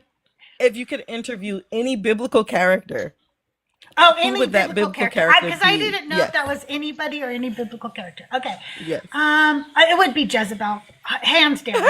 I just think she's the biggest badass in the Bible to me. That's my personal. I think that she has been portrayed poorly. She, she was awesome. Like just and I don't know. Like I just want to meet her. I just want to know about her gods. I'd like to ask her about her gods. I have a book Love for it. you on that, Crystal. Ooh, It's by John Day. It's the gods and goddesses of Canaan. ooh, I'll send you I got a PDF copy of the awesome. book from archive.org. Send me a message after this. I'll link you the book. Okay. Okay, I will. I would love to read it. What about Thank you, you so First much, both of you. Corinthians? Ooh, I'm going to ask you um, now. so I would love to interview Ezekiel because I would want to Ooh. know what was going through his head for all of those days. And he told us what went through his head when God asked him to cook the bread over the feces, but I would want to dig deeper into every Yeah. aspect of him. And then there's one more. I would want to interview Job to see if he's an apologetic. Ooh, that's good. That is really good. Well, First Corinthians, are you going to come back up when we play Divine or Decline? Absolutely, I'll be right here. Okay. Okay, Yeah. sounds Alrighty. good. Thanks for coming up. Ems, it's Thanks. your turn. That that Hey, Hello, does hello. Ems. that does bring up one thought, Karen, which is that perhaps the reason why he had those insane visions in chapter 1 and chapter 10 was because of all the side laying and the dung bread. What if it messed up his brain? Like he ended up Yeah. being sick from it. Yeah, for sure. You guys, I do want to apologize that you you hear some noise sometimes. I've been trying to mute it as much as possible. But in Southern California, it's like dinner preparation time, and my daughter cooks dinner for me, so she's in there cooking, and I'm just spoiled. So you have to put up the noises of me being spoiled, is what it is, really. We're okay with it. We love you.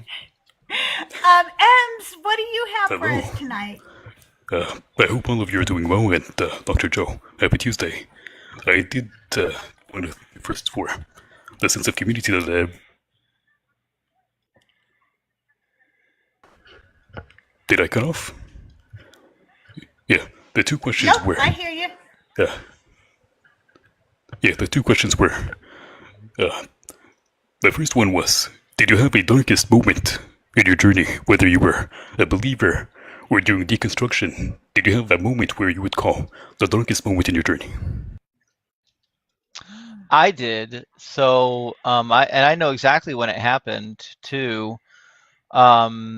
So it followed a really interesting week that I had already abandoned the idea of Christianity a while ago. I was kind of agnostic for a while, and I still kind of had this idea of like, I don't know, maybe there's an afterlife, right? So I kind of had that agnostic hope. But I remember watching the Carl Sagan series and then getting to study some cosmology. And I remember sitting on the recliner in my house and thinking about, the cosmos and like how it's eventually going to self-destruct, and how it seems to be that there's no good reason to believe in an afterlife. Like this is just it. And that was kind of when it finally hit me that like it wasn't that it's likely that there's no afterlife. It's just that it seems 100% that there's no afterlife. It doesn't make sense anymore. And I really fell into a deep depression. It went on for months and months. In fact, I remember sitting at work, not able to get anything done, and just like wanting to scream inside, like how come no one's talking about it? I wish I was primed for this as a young person because I don't know how to deal with this as a full-grown adult. I just remember being very upset, very depressed, and it went on for a while. It took me a while before I went through like the stages of grief. It felt to me, it felt worse than losing my father. I lost my father as a young person when I was the summer I turned 22, and that was hard. This was harder than that because when I lost my father, I thought I'd see him again one day. Um, and I lost other loved ones prior to that that I assumed I would see one day, right? And so you always have this hope for eternity. But when I came to the realization that there wasn't an eternity, it was like everything hit me at once. I'm never going to see my father again. I'm never going to see my aunts and uncles that have already passed. I my time here is limited. I can't waste it. Like everything happened all at once for me because I was taught my whole life that I was going to live forever. And when you realize you're not, that's a hard thing to deal Yeah, with. So, that was a really hard thing. yeah, I, eventually you get I over found it. you do. It does take a while. When that dawned on me, I too went into deep depression. It was 2018, and I had lost my best friend, and then I was diagnosed with cancer, and then it dawned on me, like, wait, I'm never gonna see her again, and then I also might unalive, and there's nothing. And I too went into a very deep depression. I lost my business, and it just was a really hard time. But when you come out on the other side, and I remember there was one thing in particular that somebody said that almost immediately started making me feel better. And that was that she too had felt that way. I don't even remember which deconstructionist said this. It was, a deconstructionist I had been listening to or whatever. And she said, not only, she said that, like that was hard for her until she realized that that also meant that there was no hell. And nobody she loved was ever going to burn forever in hell. And if she didn't like have eternity anymore, that was okay because now she knew also nobody she loved was going to suffer for an eternity. Yeah, And that's I was really like, relieving. whoa, wait a minute, that really helps me right now, so that really, it started to turn things around for me right then. I do remember getting involved in deconstruction at some point around like 2018 because so people started to talk about it finally.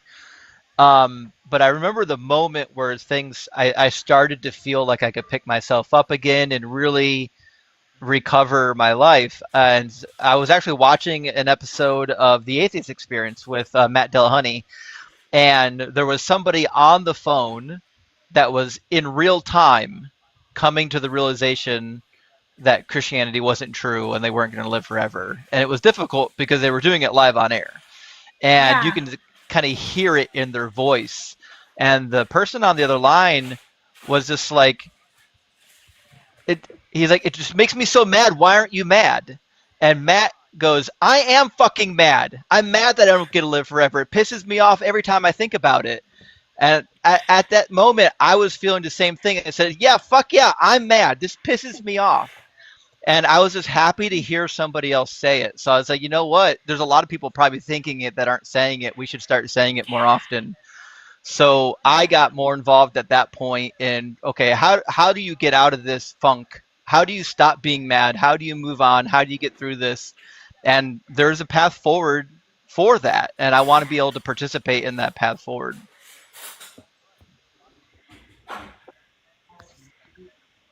Ems, did you have a second question? I didn't, but I actually never really thought about the part about them never going to hell.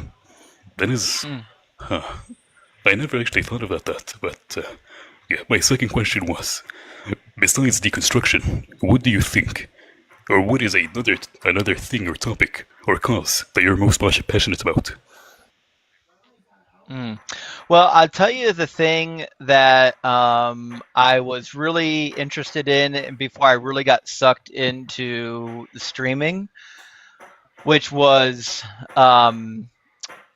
designing machines, which is what I do for work actually. But I had a lot of like homemade machines that I tinkered and designed myself, like CNC carving machines and one-off 3D printers and things like that. And to me, that's incredibly exciting. Also, really into automotive repair and rebuilding. So I'm actually rebuilding a 1968 Ford F100 truck right now. And so I own a 1966 Ford Mustang. see, Hell yeah. so I tore it all the way down to the frame, redid the drivetrain and suspension, and this coming year I'm going to be pulling out the interior, repainting the interior, putting all the original controls back in it, and then I think the last thing I do is pull the engine and put an updated engine in it. So those are passion projects that don't take any mental space. I can just go outside with a wrench and get to work and do it. I think we're gonna need a review of your machinery one day. Me too. We have to, you have to do a review. A second channel, maybe just in after hours. So I thought about doing a channel devoted to electronic projects. The problem is it takes so much work to do a project and to film it. And it's so easy just to get online and hit go and debate with people. But I would love to, when I get to the point where this channel is stable and I don't have to put so many hours in at my day job, I would love to do another channel dedicated to engineering projects, but like really fun ones. I've actually got a number of really fun ideas for engineering projects that I've never told anyone that I think would be like really fun to witness, but I don't want to give anything away. Cyber said in the comments, hashtag just in construction. I mean, it fits. You're going to have to do it, though. It You're fits going to have to do perfectly. it. I'm on it. Well, thank you anyways for your time, and I hope you have a good rest of your life. And thank you so much, Em. Good to hear from everybody. Ems, we love you. You guys, if you're not following Ems, you don't even know what you're doing. You don't do TikTok right if you're not following Ems. I'm just telling you right now. How could you not just listen to that man talk all night? I could. Right. I want him to read stories to me. It is my desire.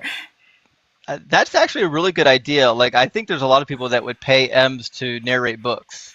I would do it. Yes, for sure. Algo, how are you tonight? I'm not too bad. How's everyone else tonight? Good to hear from you, Algo. Doing great. Good to hear from you, sir. A question I have for Justin. This is going to be a simple one. When we get into the debates with the Christians and we tell them, and they bring up, we're no longer under Mosaic law, and we, tell them about Matthew 5:7, and then they start to bring up, well, it's a new covenant. What is your argument against the new covenant? So I think the best argument against the new covenant is go to Ezekiel 36. So there's a really interesting passage, and we'll do Jeremiah too, but in Ezekiel 36, there's a passage that everybody takes to be about the new covenant era, right? Where he says, a new heart I will give you, a new spirit I will put within you, and I will remove from your body the heart of stone and give you a heart of flesh. I will put my spirit within you, and I will make you to follow my statutes and be careful to observe my ordinances. So first of all, this period where you get the new heart and the new flesh, it is accompanied with you following his statutes and his ordinances, obviously the same ones that were already given. But then if you listen to what he says, the next line, it says, you will live in the land that I gave to your ancestors, you and your people, and I will be your God. Oh, these are like physical people in a physical land. This is not a metaphor. This is like a real thing. And all you have to do is ask yourself, like, okay, well, I mean, why did God take them from the land to begin with? Well, he told them. He said, if you don't follow his statutes, he'll have you plucked off the land. Deuteronomy 28, verse 63. So the goal with the new heart is to enable you to follow the laws and the statutes that he wanted you to follow in the first place. That's what the whole thing is supposed to be about. And then if you go to Jeremiah 31, this is where the new covenant really takes shape for most Christians. So in Jeremiah 31:31, says, the days are surely coming, says the Lord, when I will make a new covenant with the house of Israel and the house of Judah, and it will not be like the covenant that I made with their ancestors when I took them by the hand and brought them out of the land of Egypt, a covenant that they broke, though I was their husband, says the Lord. Okay, So listen to what the next verse is, because they always stop reading. The next verse says, "But this is the covenant that I will make with the house of Israel after those days, says the Lord. I will put my law within them, and I will write it on their hearts, and I will be their God, and they will be my people." Now, this is the most important part. It says, "No longer shall they teach one another or say to each other, 'Know the Lord,' for they shall all know me, from the least to the greatest, says the Lord, for I will forgive their iniquity and remember their sins no more." So again, this era accompanies people following the law and everybody knowing God, which coincides with what we read in the rest of the Old Testament, where God is saying that there's going to be the law coming forth from Zion, and everybody, all the kingdoms of the world, are going to come to seek out Yahweh and live underneath the law. So none of these passages in the Old Testament that talks about the covenant, that talks about the new heart, says anything about the law going away. And the funny thing is, with the new covenant, if you just keep reading the next couple verses, the best way to interpret this is not that God is giving them a completely new covenant and removing the old covenant. The best way to read this is that he's renewing the old covenant, but he's renewing it in a way in which he's going to change some things. He's going to put the laws in your heart so you'll actually be able to follow them.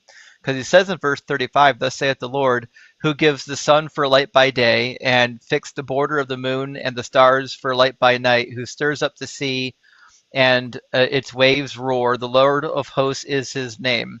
And then he says, "If this fixed order were to ever cease from my presence, says the Lord, then also the offspring of Israel would cease to be a nation before me." And he repeats something similar in a couple other chapters where he says, if only if my covenant with the night and the day cease to be, then my covenant with Israel will cease.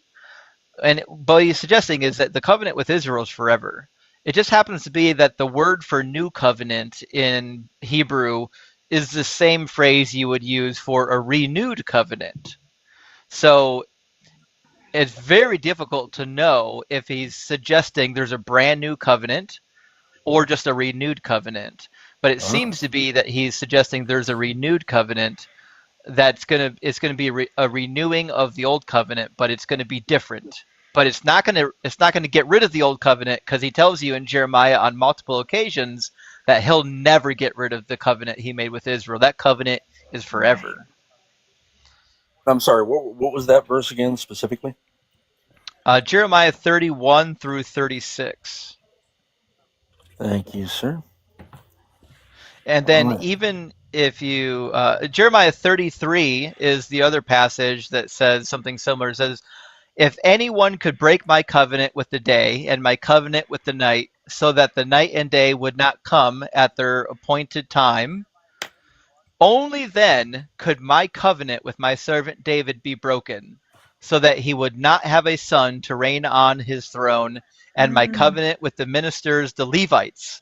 So he's saying my covenant with the Levitical priests is a covenant forever. There should never be a time period in which the Levitical priests are not ministering to Yahweh, because the covenant with the Levites is for literal ever. Very cool. Side question for you, Crystal. Any chance I could be a mod for the live tonight? Oh, I didn't know you weren't my mod. What? Get out of here. How are you not my mod already? I was We going to try mod and everywhere else together. I was going to try and think up another question for you, Justin, but honestly, I don't have one. I'm not. I still have yet to get around to reading the book, but I do want to take a few moments and get out of here to say thank you again for everything that you do and have done for this community. You're pretty much one of the backbones. You're our go-to guy. Keep doing what you do. We're all stronger with you. Thanks so much, Al. We're stronger with you, too. Thank you. Everybody have a great night. Algo, thanks for coming up. I appreciate you. Another person you should be following is the algorithm summons me, because he's amazing and he does a lot for the community too. There's a lot of people who do things for the community that you don't see on camera, but they're out there. They're modding, they're working the Discord, they're helping with the YouTubes and It's all true. that stuff. So yeah. Before we move on to the amazing Dr. Joe, you guys, thank you so much for 61,000 likes. Thank you for the gifts and the shares. I really appreciate you. I hope you're enjoying Decon Q&A with CrystalJae. It's something that I hope Justin will come back in a couple of months, and we'll do this every few months so that you guys can come up and ask your questions, and maybe that way there'll be a little less interrupting the show so he can get to the Christians.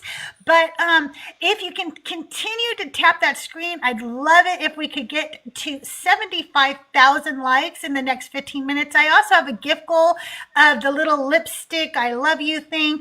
If you have the coin, please send those up. Also, I am still trying to get to 50 subbies. If you haven't subscribed, please think of doing so today. You know what I'm going to tell you. It's less than a cup of coffee a month. And look at the entertainment value you get for $2.99 a month. I go live doing Decon Q&A with CrystalJae. Coming up, I have Elo So Ray. I have Life Beyond Belief.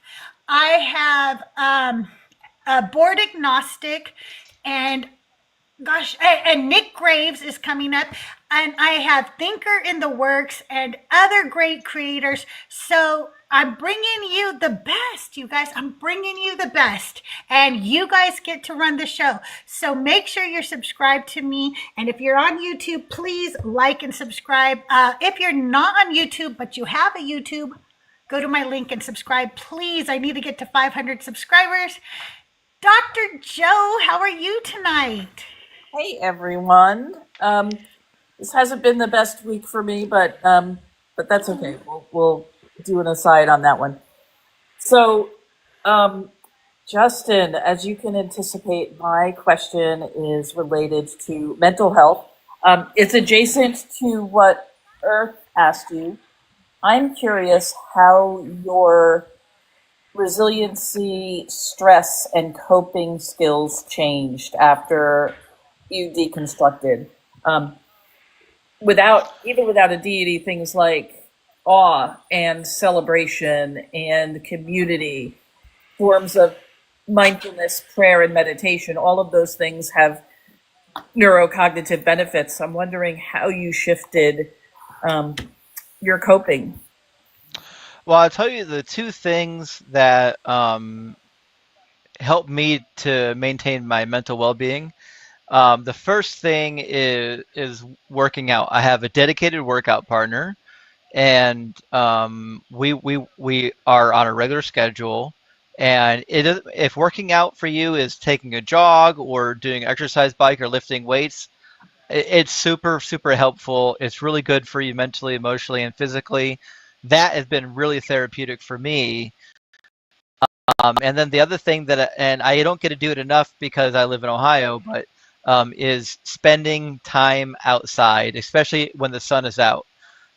Even if all I'm doing is weeding the garden or planting some new flowers or taking care of the lawn, spending time outside in the sun brings me joy and satisfaction. It doesn't take any of my mental faculties away. I can listen to some music and just enjoy the great outdoors and go for a walk. The other thing too is even on the days, like if I don't get to do a workout, I try to get some walk time in.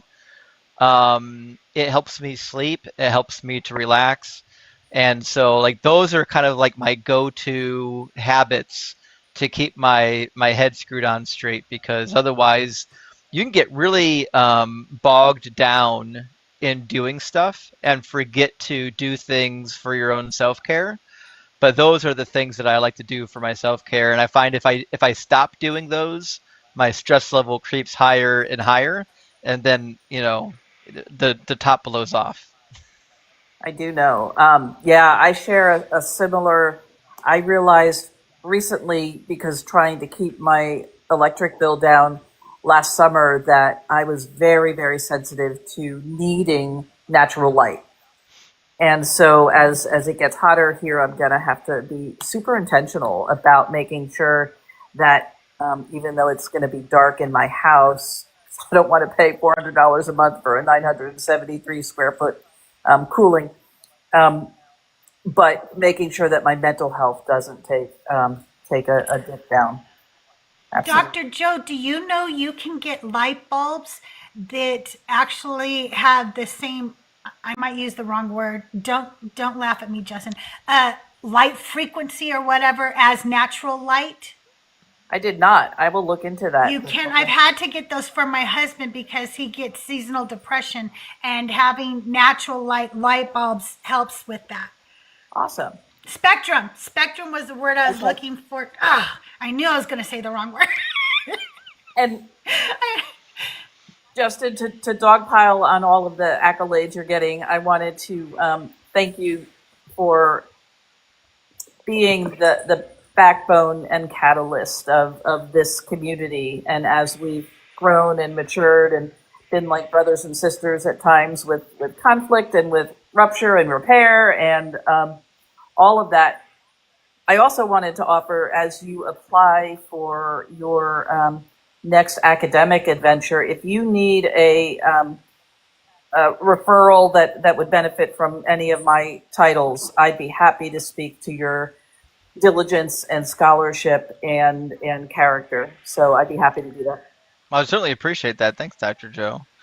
And I mean, I love this deconstruction community. I kind of fell into it when I got online, and I feel like there's so many people that are vital to the community. Like I don't know if I would say that I was the backbone, but like for me, it's become like a second family to me. And obviously, you know, everyone here has been around long enough to know all the familiar faces. And when I go too long, I don't see Crystal and Dr. Joe and Joyful and Cyber Deconstruction and, you know, and all of the people that I'm used to seeing.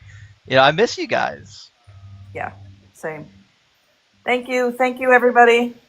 Dr. Joe, thank you so much. Another pivotal person in this community. If you're not following Dr. Joe, she does amazing content. She is a recovery specialist, and she's a real doctor, not just one who likes to use it for her TikTok name. So make sure you're following Dr. Joe. Dr. Joe, thank you for coming up. I appreciate you. Yeah, thanks so much, Dr. Joe. The biblical, how are you? Can I get your age because I don't know you and you're the only one? I'm well over 25. Perfect. That's perfect.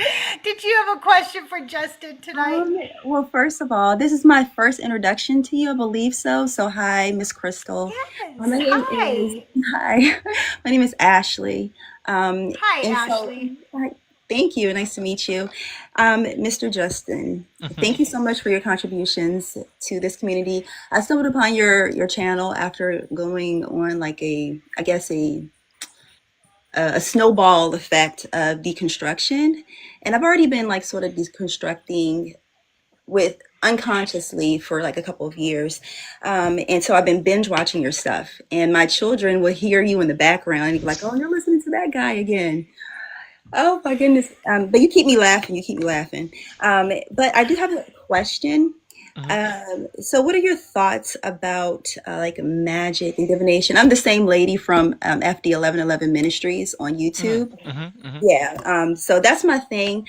Like, I feel like magic almost is borderline, can be perceived as religion just because it takes faith for both.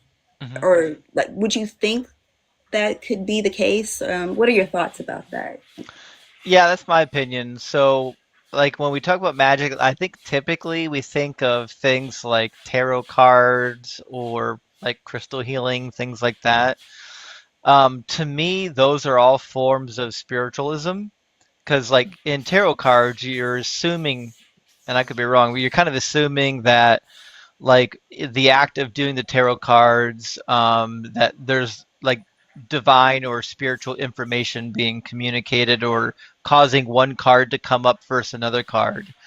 So to me, like tarot seems to be like another side of the faith coin, but like there is a way around it. So, for example, like, are you familiar with the Buddhist belief system?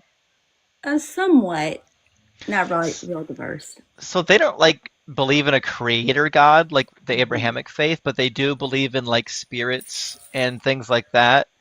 I think there are some people in the magic arena that don't really believe in like a god, like a big god, like a big G god, but they do Mhm. believe in like spirits. They believe that we live on after we die. And but for them, like that's just what they would consider the natural world. The natural world includes spirits. It includes these things that are beyond our comprehension.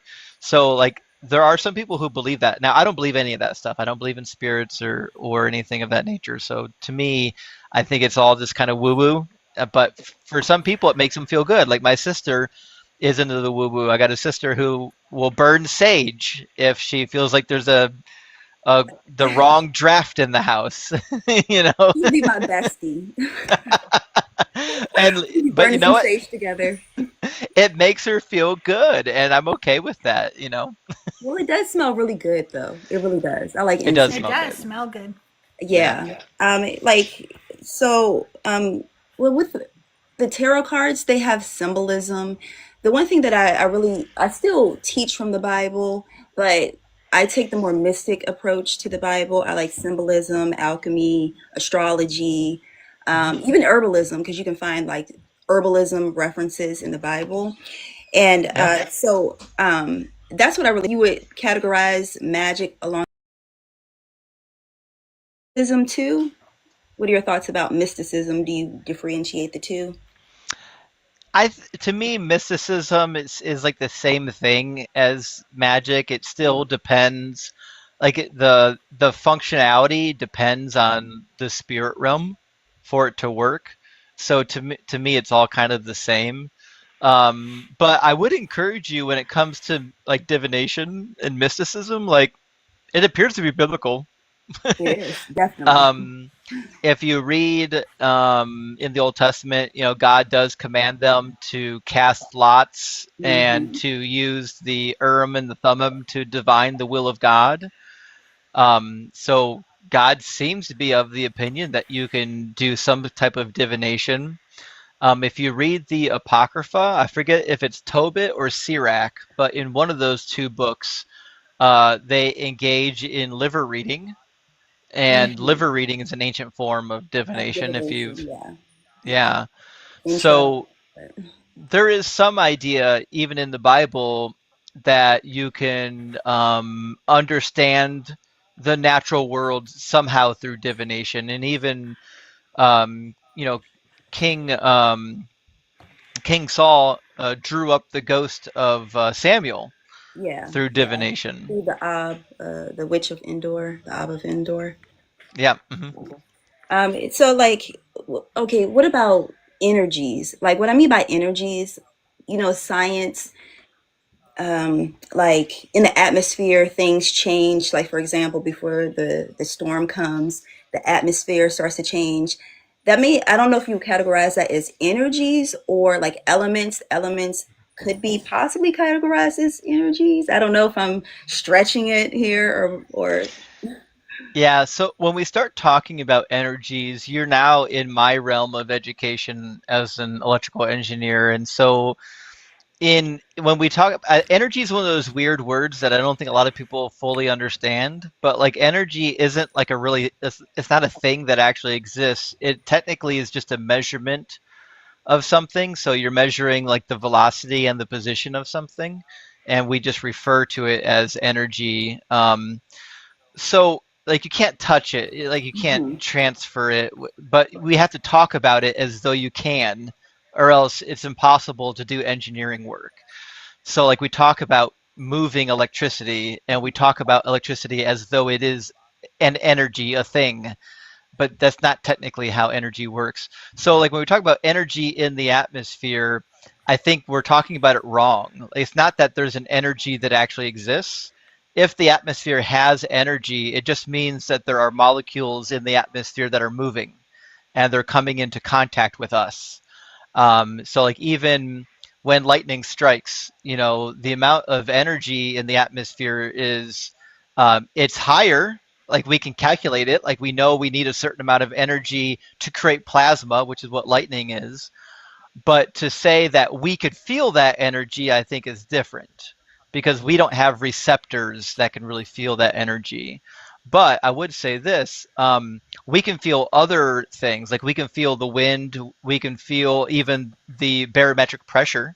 So, for example, if you take somebody and put them in a pressure chamber and you only adjust the atmospheric pressure inside the chamber, say like 5%, you can feel that pretty drastically. There's a difference in pressure.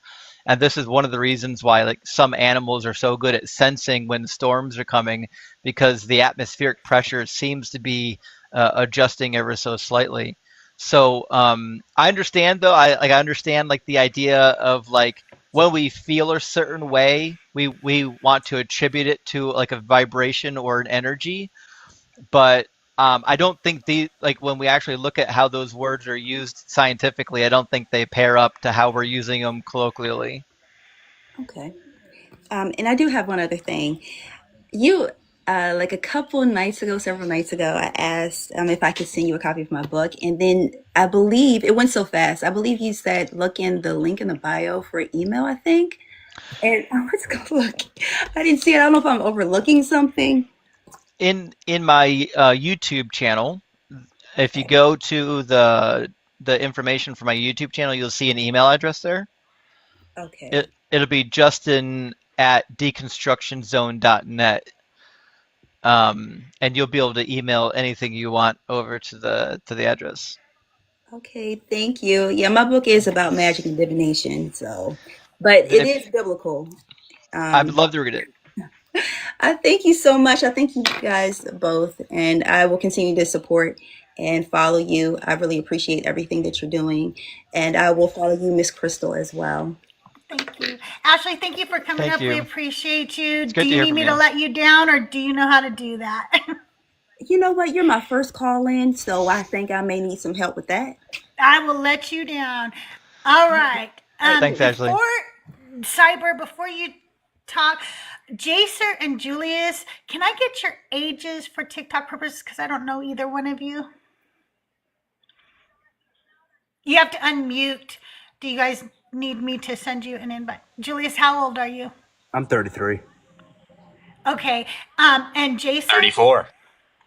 Okay, if you guys can mute up. Cyber, go ahead, and I'm going to ask you to kind of take over for a minute while I go use the powder room. Are you there, Cyber? Watch, he stepped away right when I needed Cyber Deconstruction. Yeah, I'm here. I'm kind of out in the boonies. Can you hear me okay? Yeah, I can hear you. I'll be right back. Can you hear me okay? You're good. All right. I can hear you. All right. All right. So first thing, Justin, I really want to thank you. My success in this community has been because I've been standing on your shoulders. I appreciate the trust you have given me in filling in for you on Unapologetic. I appreciate the shout outs you've given me. I don't know how I found you or if you found me. I just remember being in a live once, and next thing I know, you're shouting me out, and I'm like, holy shit. So I appreciate you and everything you've done to support me. But my question is, so before I went into biblical studies or theology, I did theology, not biblical stuff, but theology. I wanted to be a historian, and I was taking a history class. It was like an archaeology kind of focused class, and we're talking about, what would happen today, or not today, say 2,000-3,000 years in the future, and we were to find our civilization. We're to find our coins, our paintings, our money. We'd see Mount Rushmore. So my question for you is, if this was to happen, what do you think the people of the future would think about our civilization? Yeah, that's a really good question. So, My opinion is this. I think the big dividing line between our current era that we're living in and the dividing line of the eras that are to come, I think the biggest thing is humans are finally going to get to the point where we've got enough scientific and medical advances where we're living to, say, 200 years.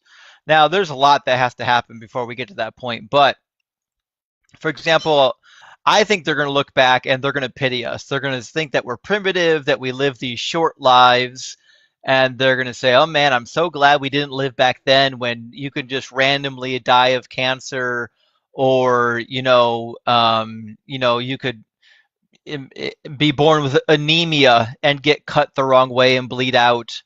Or, I mean, what a horrible time to be alive that, the guy needed a new heart, but there's no one to get a heart from. Now we're just growing them in laboratories.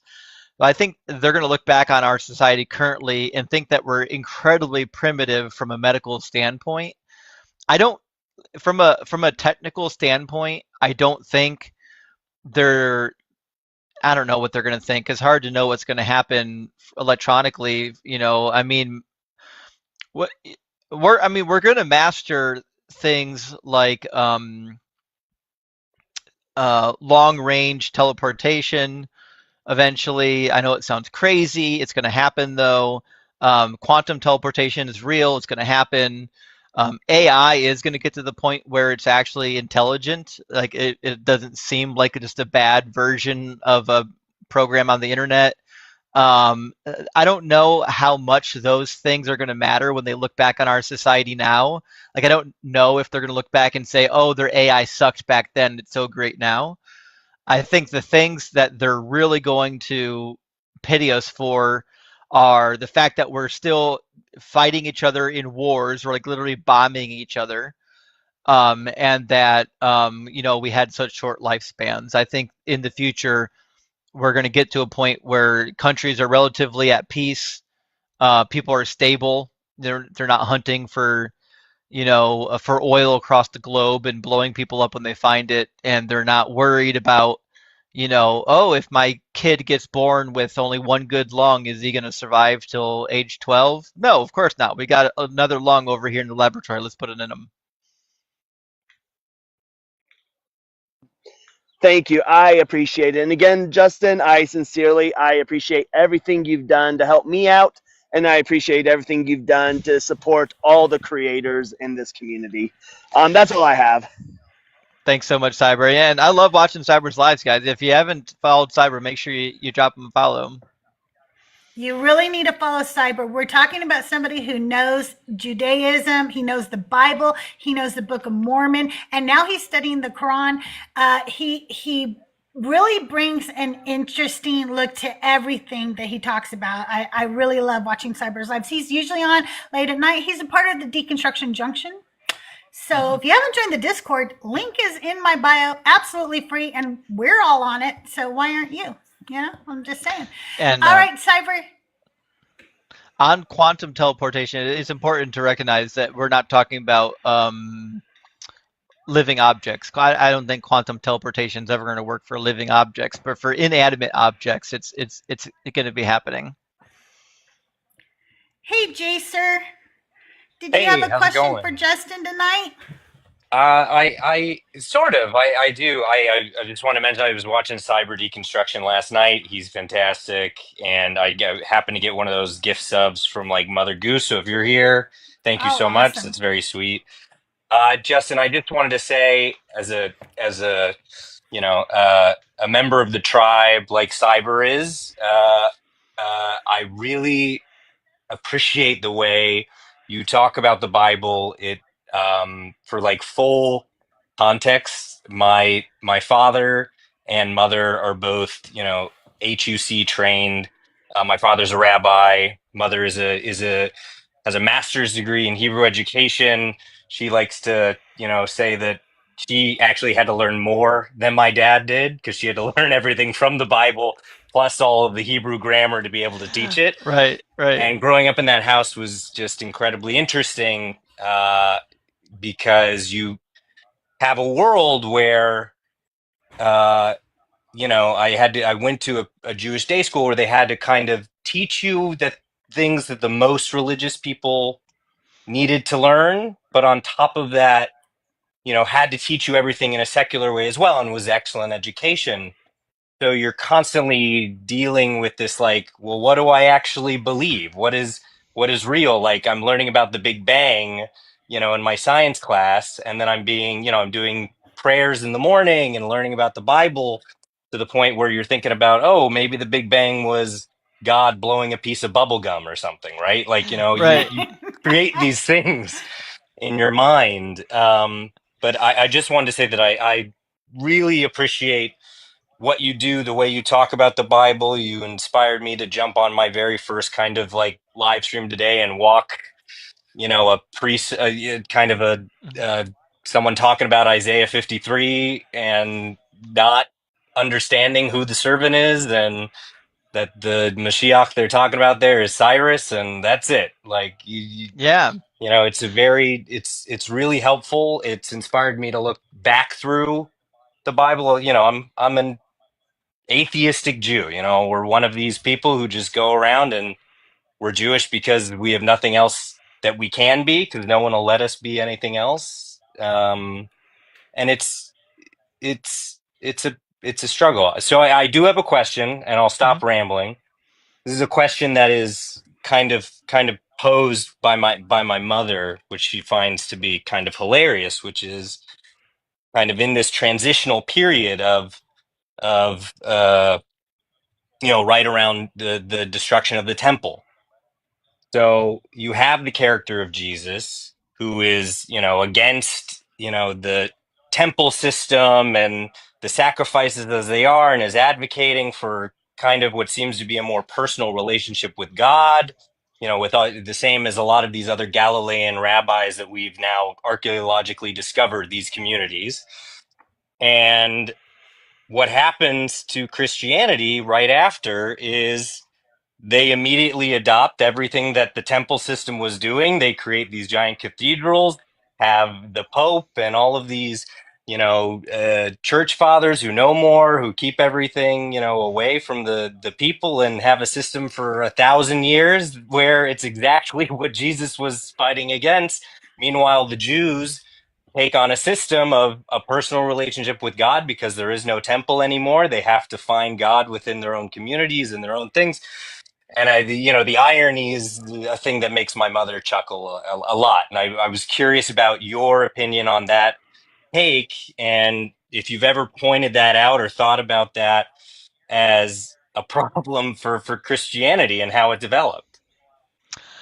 Well, I don't know if I thought specifically about that, but I thought a lot about Daniel chapter 7 and 9 in terms of how Christians read it, because it's not a good reading. And for example, like when I was in Bible college and seminary, you almost never hear about Daniel 7 and 9 being good proof texts for prophecies fulfilled, because like all scholars know that they didn't get fulfilled and that they're written in post anyways.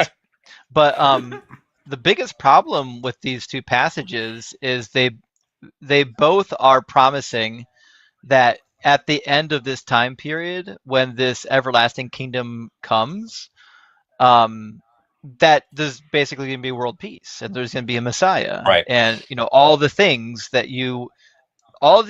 you've finally been waiting for are going to happen. And Christians have to say, well, I mean, it happened spiritually, it didn't happen literally, obviously, except that they think you can literally calculate Daniel 9 to the time period of Jesus, which you can't, because Daniel 9 starts at about 605. But other than the literal calculation of Daniel chapter 9, none of it happened in the literal sense. Right. And it talks about in Daniel chapter 9 the destruction of the temple, but it seems to be that it's not completely destroyed. It says he will make a strong covenant with many for 1 week, and for half a week he will make sacrifice and offering cease. In their place shall be an abomination that desolates until the decreed end is poured out upon the desolator. So it seems to be that the temple isn't going to be completely destroyed, just desolated, right? Right. So I don't know, but to your Similar to point, the Maccabean times with Antiochus and all of that. that's exactly what it was. Yeah, that's what it's referring to. If you read Maccabees chapter 1 and 2 and Second Maccabees chapter 4, is clearly referring to what Antiochus Epiphanes did. That being said, I think even Jesus knew this, by the way.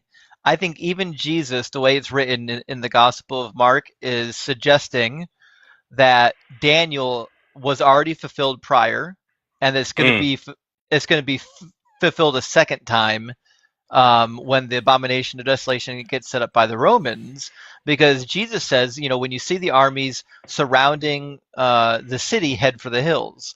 Well, that is a quote from First Maccabees. When the invading Greek armies come in, Judas Maccabeus says, whoever is zealous for the law, head to the hills with me. And then they go to the hills and they fight guerrilla warfare. It seems to me that Jesus was familiar not just with Daniel, but with the Maccabean revolt and everything that happened during that time period, and was suggesting, hey, when you see it happening the same way it happened the first time, we're going to do it all again the second time. Head to the hills.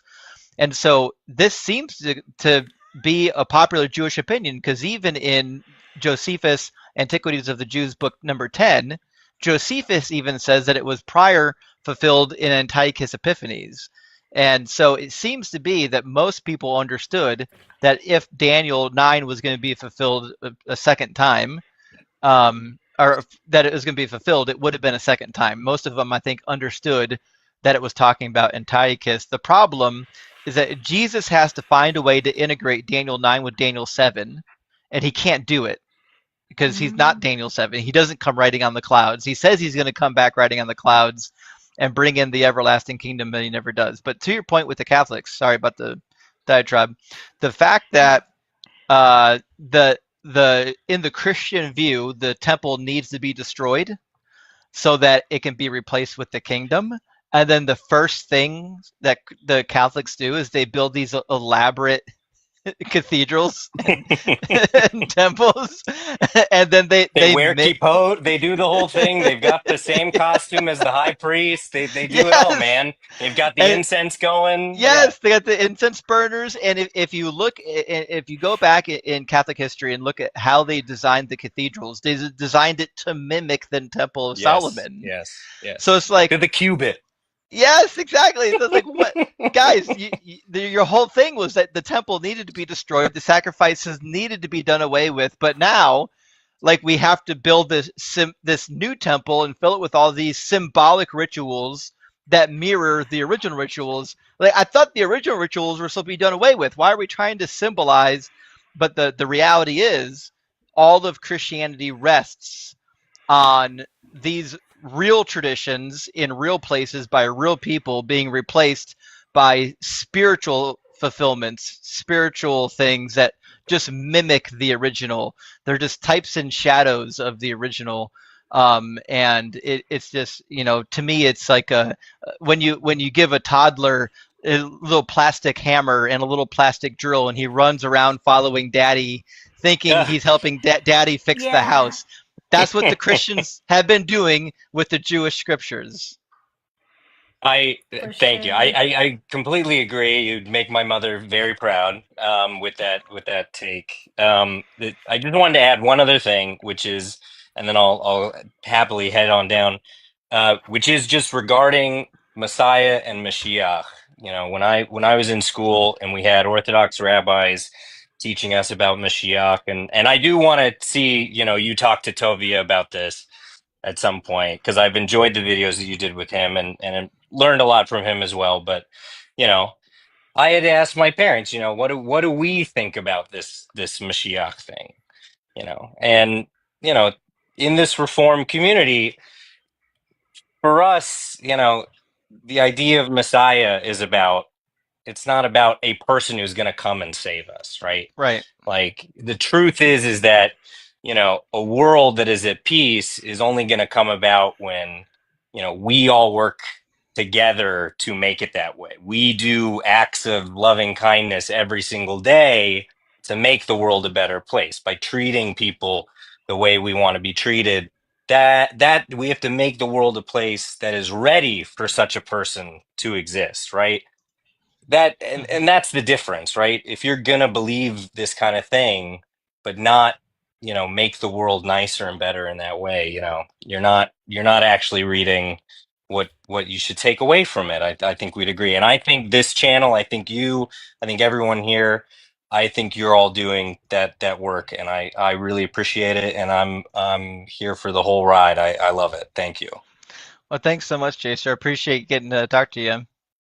Yeah, me too. I Jason, really nice to meet appreciate you. it. Thanks for coming up. Before we move on to Julia, student awoken, can I get your age for TikTok purposes? Because I don't know you. I'm sorry. I'm 29. All right. If you'll go ahead and mute up, I'll get to you in a minute. And Jason, I'll go ahead and drop you down. I have a question over from YouTube from Jen. Jen said, okay. In Genesis, when Noah curses Ham's descendants because he saw the nakedness of his father, I know there's a whole thing about uncovering nakedness meaning. I've always wondered about this. Maybe Justin can shed some light on it, and thank you. Yeah. So my interpretation has two different pillars. The first pillar, I think it is accepted by most scholars that study the Old Testament, is that I don't think the story in, is it Genesis chapter 8 or 9? Genesis chapter 9, I believe. I don't think it's one unified story. I think there's an original telling of that story, and then I think there's an addition to that story that they added later, and we'll address that in a second. But in this story, it seems to be that what actually happened, I think, was that Ham slept with his mother. And the reason why I think this is the case is because if you go to Leviticus, the law is given, and it's very clear. It says, do not uncover the nakedness of your mother. It is your father's nakedness. And there's another section where it talks about the same thing. Do not uncover the nakedness of your uncle's wife. It is your uncle's nakedness, so on and so forth. So there's this idea that if you have illicit sexual relations with a married woman, this is not true of single women. It's only true of married women. If you have illicit sexual unions with married women, you're uncovering the nakedness of their husband. You're embarrassing the head of the household. And so when it says that Ham uncovered the nakedness of his father, it seems to be suggesting that what he actually did was have sex with his mother while he was drunk, because he couldn't do anything about it. He was passed out. He was drunk. And there's even a grammatical method for interpreting this based on the Hebrew word for tent and the way it shows up in the text. The grammatical relationship between the tent that Ham goes into can be translated as her tent, not necessarily his tent. So the long and short of it is there's actually a really good path forward here to suggest that Ham had sexual relations with his mother while Noah was asleep. And then that is why Canaan was cursed. That's what I thought. That's why the grandson is cursed. So Canaan would have been the offspring between Ham and his mother, and would have been a cursed lineage. The same way the lineage of Ammon and Moab was cursed because it came from the illicit union between Lot and his two daughters. So in the book of Genesis, one of the ways that they like to paint cursed lineages, like these are why we don't like these people. Well, it's because God cursed you. And why did God curse you? Because you came from this horrible incestuous union way back long ago. And even if you go to Deuteronomy 23, God says in verse 2, anyone of an illegitimate birth may not enter the assembly of the Lord even into the 10th generation. None of his descendants shall enter the assembly of the Lord. So he's saying, listen, if you came from an illicit union, you don't get to participate with God's people. And so, to me, I think this is the most parsimonious reading of Genesis chapter 9. The only problem is that in Genesis 9, there seems to be an addition to the text that I think and other scholars think was added later because somebody was reading it and they didn't quite grasp what the original text was saying. So there's a section in verse 23 where it says, "But Shem and Japheth took a garment and laid it on both their shoulders and went backwards and covered the nakedness of their father. Their faces were turned away and they did not see their father's nakedness." It is my opinion that this statement here was added later to the text. It wasn't part of the original story, and whoever added it was trying to smooth over the story to deal with Noah's nakedness, but they didn't actually understand what was meant by saying that his nakedness was seen. That I didn't invent that interpretation. That interpretation has been floating around in scholarship for a long time. Some people probably think I'm crazy. You're welcome to go out and read the scholarly literature on it, and you'll discover that I didn't invent this. This is not my view. To me, it's just the view that is supported by the scholarship and makes the most sense. No, absolutely, because I just had read that recently about his grandson, why he would be the cursed one. Because I never understood that in the first time I read. I was like, what did he do? Poor little guy, But then they were like, it's a cursed line because it was incestual and stuff. And I was like, oh, Jen, I hope that answered your question. I kind of missed a line when I read that to you, but I think that you actually hit everything that she wanted to know. Julius, did you have a question for Justin? Yeah. Can you hear me? Mm-hmm. Yeah. Yes. I know this may not be, it's my first time in this community, just kind of listened to the conversation and was intrigued. So I kept listening. So I kind of want your opinion on this. It seems that you studied major world religions quite fluently. So, and I don't claim to be a religious scholar by any means, but when I look at the major world religions, for me, it boils down to the marriage of the pillars of faith, mercy, and grace. And I say that to say Christianity is a lot more simple in the fact that it's very clear on what it needs to be clear on, but it's also very complex in the sense that it actually there's a marriage between the concept of grace and mercy that you don't see in most major religions around the globe. If you just turn to the East, Buddhism and the majority of the Hindu schools, those are a wholly just karma-based system. Therefore, there is no grace. It's purely your deeds, and that they're trying to break the cycle of samsara. And I believe that it's a wholly just system, so therefore it lacks that grace, that merciful God. And if you switch over to the God of Islam, I would argue that he forgives arbitrarily, in the sense that there is no major sacrifice for the forgiveness. There's no mercy at the expense of grace, if that makes any sense. And I believe all but 2 chapters of the Quran starts with Beshallah, most gracious and most merciful.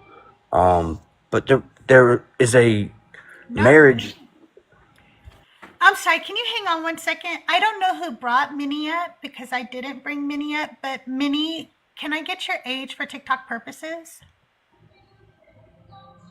I'm 23.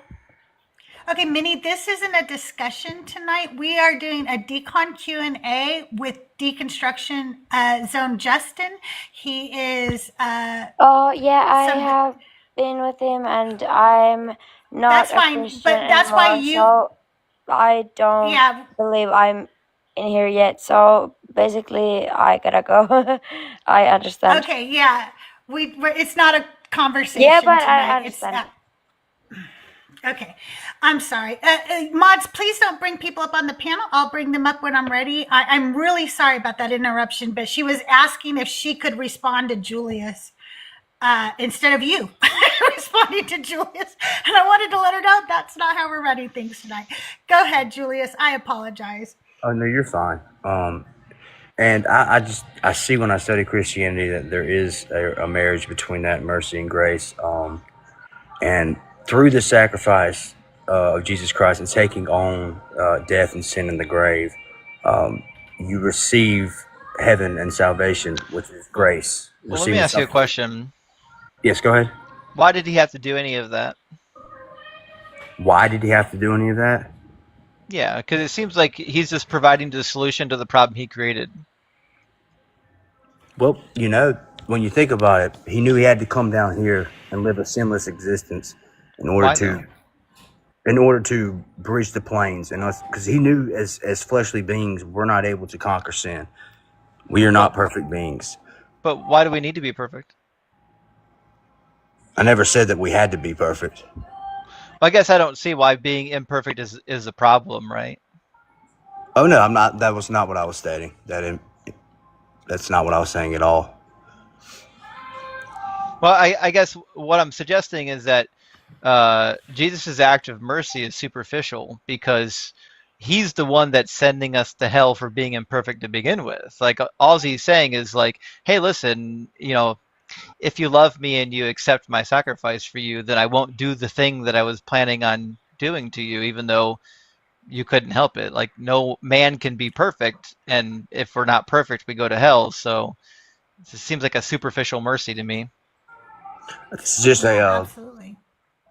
And I can see your vantage point, absolutely. But me, you know, as a believer, it's built on a foundation of faith, and that's where I come from. But I totally respect where you're coming from. I think it's very unique, just regardless of what school of thought that you subscribe to. I just think the mercy and the grace, whether you think it's superficial or not, you know, he knew we were not able, as he created us. He knew we were not able, and that's why he sent the second part of the Trinity down here to complete that. But sure, but if he knew that we're not able to follow the law, then he shouldn't be sending people to hell for not following it. Exactly. But he says, but the thing is, that was one of my things. You live off of faith, and the Abrahamic God is a God of wrath, and I think Jesus is something that helps bridge that for a lot of people. Because when I read the Bible, I'm like, with your question there, why is he sending all these people, damning all these people, when he knows that we're not able to save ourselves? Which is a very good question and a good contradiction. So what is your opinion on that? So my opinion is that, you know, this is a problem that was invented to make people want to adhere to Christianity. Because in Judaism proper, God's not just sending people to hell willy-nilly because they didn't believe the right thing. In fact, if you read the writings in the Talmud, even the most wicked sinner only goes to hell for a maximum of 12 months. Hell is a temporary place to purge you of your sins for not being completely righteous. It just happens to be that some people who actually live righteous lives get to bypass it. They get to go right into paradise. So when I get to the New Testament and we've got this guy saying, listen, everyone's going to go to hell. The only way to the Father is through Jesus Christ, and anyone who denies Jesus is going to end up in hell. I'm like, well, first of all, that's not part of the Old Testament. It's not even part of Judaism. Second of all, it seems silly that God would condemn people to hell for not believing in something. It's like the mere thought crime of not believing in Jesus is enough to warrant going to hell. It doesn't make any sense. I understand where you're coming from there. And again, I guess it goes back to the where every conversation between a believer and someone who has a different perspective, it's just faith. But I just wanted to get your perspective on those two things. Mainly was mercy and grace. But and I appreciate your vantage points and your opinions, man. And I appreciate you letting me on, Miss Crystal. And I hope you have a blessed rest of y'all's night. Hey, Julius, thanks for coming up and thanks for being kind. Absolutely. God bless. Cheers. Cheers. Joyful, before you talk, because I don't really want to hear you talk. No, I'm just kidding. You guys, thank you for the 80,000 likes. Thank you for the shares, all the love. These are going to be the last two questions because we've got to play Divine or Decline before we end it tonight. So I won't be taking any more, but I do have a question from YouTube. I'm not going to pronounce your name right, Master, so I'm just going to call you Master again. Master says, is there any traction to the idea that the use of neuroactive drugs was involved in the early Abrahamic religion? Was the burning bush a metaphor?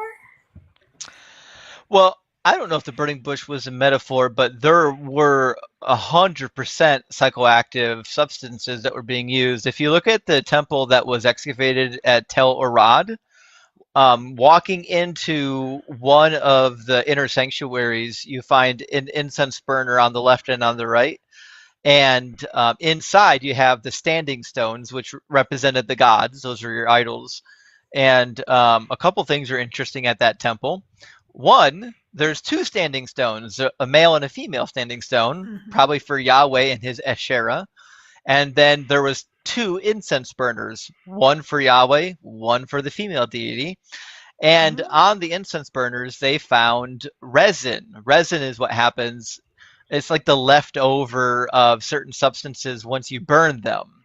And so one of those substances happens to be items that contain cannabis. And so they actually took the resin that was left over on the incense burner and tested it for cannabinoids, and it tested positive. So we know that they were using cannabis as part of their incense cocktail that they were burning inside of the temple, which means they were probably inducing some form of euphoria inside of the temple. Yes. Oh, I'm sorry. That's the temple I want to go to. No, right. That's awesome. Thank you so much. Joyful, you can go ahead, and then I'll have another question from YouTube. What do you got for us tonight, Joyful?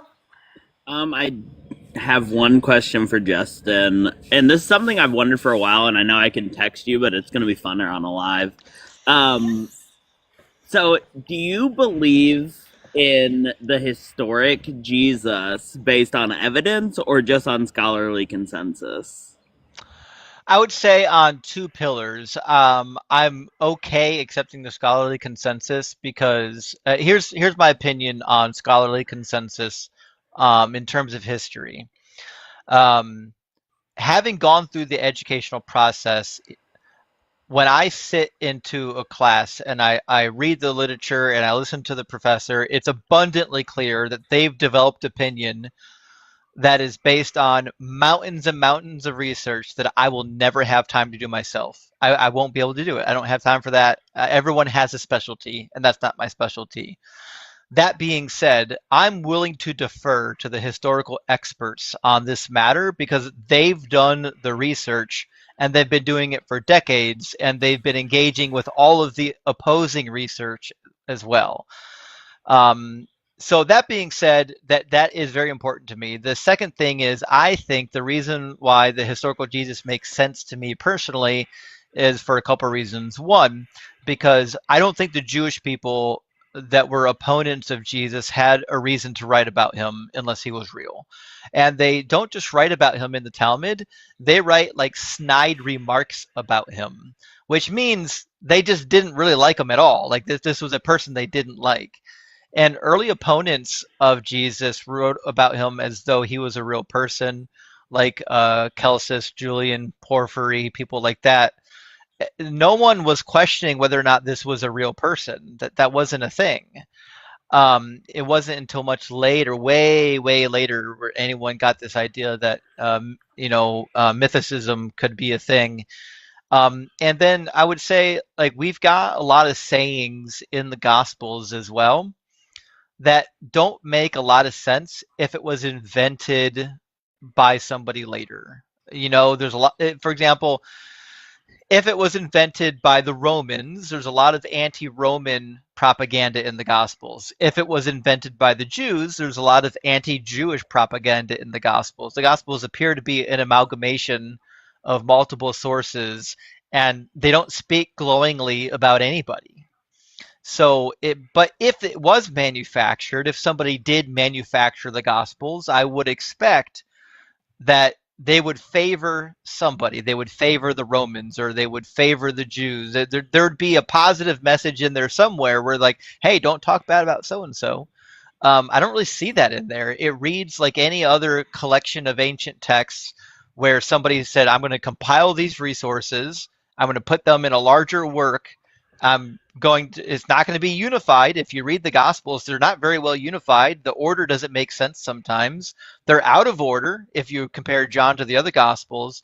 They don't read to me like somebody sat down and tried to, okay, let's concoct a narrative. It reads to me like somebody was collecting sources, wrote down their sources, somebody else collected sources, wrote down their sources, like, oh, those sources contradict these sources, but it's fine, they're close enough. And that to me is how it reads. I could be wrong. It might be that Jesus wasn't real. I just haven't seen a compelling argument for mythicism yet. Well, you're just a liar, but no, but for real, yeah, I understand what you're saying. I don't, I guess, have enough information either way. I would tend to go with the scholars. I think that the best argument I've seen is from Jaron's book when I read it. But I think even then, it leaves room for there being a person named Jesus that was like a rebel that gathered some people. But I think that it is so far removed from the gospel accounts that for me, I can say that Jesus did not exist. So that's my position. My position is that there was a historical Jesus. What we read about the historical Jesus has been a heavily mythologized Jesus, especially when you look at like his speeches and his prayers. The idea that somebody is sitting there writing down his speeches in real time is preposterous, not happening. Somebody had to go back and like, oh yeah, I remember him saying that, and then somebody else was like, oh, I remember him saying that, and so they had to compile it somehow. It's going to be full of things he never actually said. It's going to be missing things that he said that people forgot about. The idea that you could write down his private conversation that he had with Pilate. Who was there to write it down? Where are they getting this stuff from? Or Satan, when he's talking to Satan. Or praying. Yeah. Praying exactly. in the garden. Yeah. These types of parts of the Gospels, I'm confident to come up and say, listen, these are clearly fabricated. But I don't think I would make that statement for everything that we find in the Gospels, even because we've got some, like if you compare the sayings Gospel of Thomas, there's a number of sayings that come from the Gospel of Thomas that appear in the Gospels. Like they appear to be a bona fide memory. Like a bunch of people remember hearing Jesus say this, which is why it has such good staying power. Now, if you want a book that's not on the historical Jesus, but lays down a good groundwork for how a lot of scholars and historians think the Gospels came about, and I've mentioned it before, I would recommend Jesus and the Eyewitnesses by Richard Bauckham. I think he does the best work in putting down the academic field of saying, like, here's kind of where we think there might be some original source material, and then how it ended up in this gospel, if that makes sense. Because even conservative scholars don't think that the Gospels are like inerrant authoritative texts on a guy and everything it says about that guy is legitimate. Even conservative scholars are like, yeah, it looks like they're compiling sources and just smushing them together, and some of the source material seems to be original and some of it seems to be kind of fanciful. So yeah, so like when it comes to debating and stuff, I am absolutely fine just like giving that there was a historical Jesus, because I think kind of along the same lines as you, the historians have done work that I'm never going to do. I don't have time, nor do I want to do it. Right. So I'm going to give to that, but when it comes to them wanting to get to nuances of Jesus's life, that's where me and them are going to differ. So I think me and you probably agree exactly on our idea of a historical Jesus. And I figured we did, but I just wanted to hear your actual thoughts on it. Yeah, I did agree with you quite a bit. And here's the funny thing. Here's what, when you and I are debating and other people are debating, what Christians don't realize is, like, even if you look at the Gospels and you're like, hey, it kind of looked like this thing got fulfilled in the Gospels. Well, even if you think that was the case, like, most of what's in the Gospel I don't think is legitimate anyways. I think it was just written to mythologize the Jesus character. And when they wrote it to make him fulfilling the prophecy. Yeah. Like, Yeah, exactly. do I really think he rode 2 donkeys into Jerusalem and a bunch of people put down leaves so he can march into town as the new king? No, of course not. That's ridiculous. That didn't happen. That's so Yeah, funny. especially since the Jews overall rejected him, that story kind of stands out as nonsense. Yeah, it doesn't make sense to me that that would actually happen given what we know. Joyful, are you going to stay up here so you can play Divine or Decline with us? Yeah, I'll stay up. Okay. Student, before you go, I have one more question from YouTube, and then it'll be your turn, student. Thank you for your patience, by the way. Okay, the question is from Marduk1. He says, is it correct to say that Jesus was executed for blasphemy and that the church later changed it to be about sins? So that's a good question. I think that's a good reading of it. So I think he was executed for blasphemy. In fact, if you go to Sanhedrin 43a, and I had a conversation a while ago with somebody on Sanhedrin 43a and whether or not it actually is talking about Jesus of Nazareth, and I think it is. I think it's pretty clear too. But if you go to Sanhedrin 43a, and they talk about why they killed him, give me a second.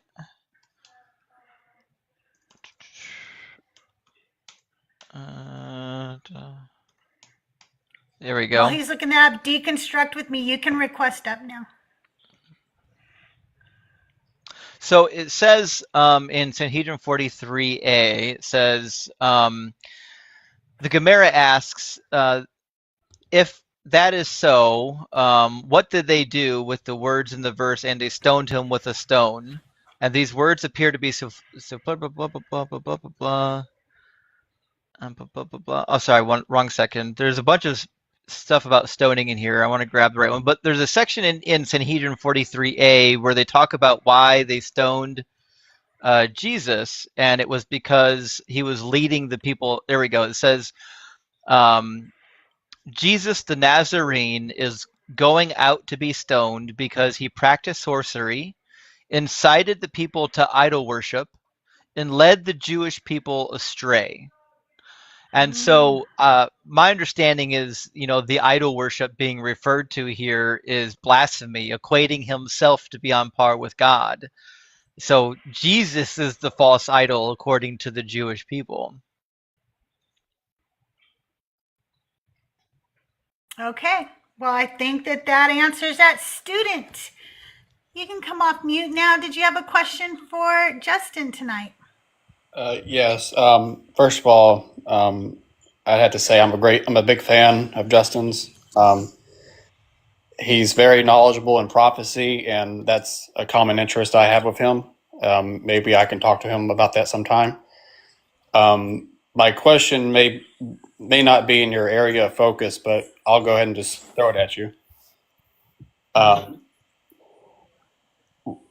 What is your take on full preterism? The idea that Jesus returned in the first century and the resurrection happened and all the New Testament prophecy has been fulfilled with the destruction of Jerusalem.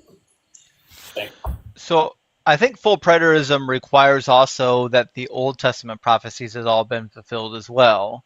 And so to me, I think full preterism is the maximum cope. I think when Christians read enough of the Bible and they realize that Jesus didn't actually fulfill all the prophecies that were given, and once they realized that Revelation was supposed to be fulfilled in the first century, rather than just admitting, hey, these things didn't come true, they have to go into the text and do more of what the Christian church was already doing, which is say, oh, now all of these words don't mean what words mean. The new heaven and the new earth and the earth being destroyed is now actually just the temple and Jerusalem being destroyed. Like, you have to go in and take every word of prophecy and say, this word doesn't actually mean what it says. It's the most dishonest form of cope there is, and it's the maximum amount of cope, which is why it's the last form of cope that Christians practice before they leave Christianity. Most Christians that have found themselves in preterism have done so because they've already seen the problems in the text.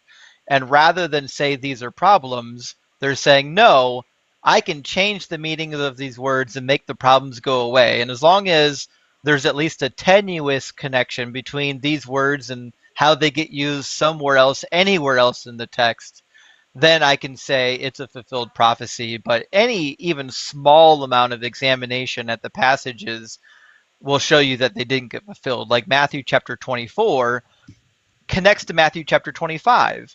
And it says all the people of the earth are going to be collected from one end of heaven to the other. It doesn't say anything about Jerusalem. It doesn't say anything about Israel. It says from one end of heaven to the other, all the tribes of the earth are going to mourn.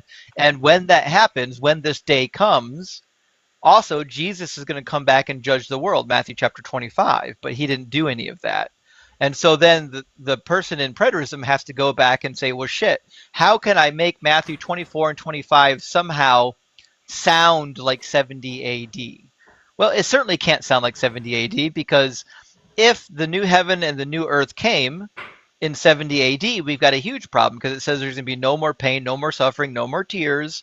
There's going to be no more suffering anymore. And clearly people are still suffering. And it talks about how Zion is going to be restored, but it was devastated in 136 by Hadrian. It was completely decimated, even worse than the first time.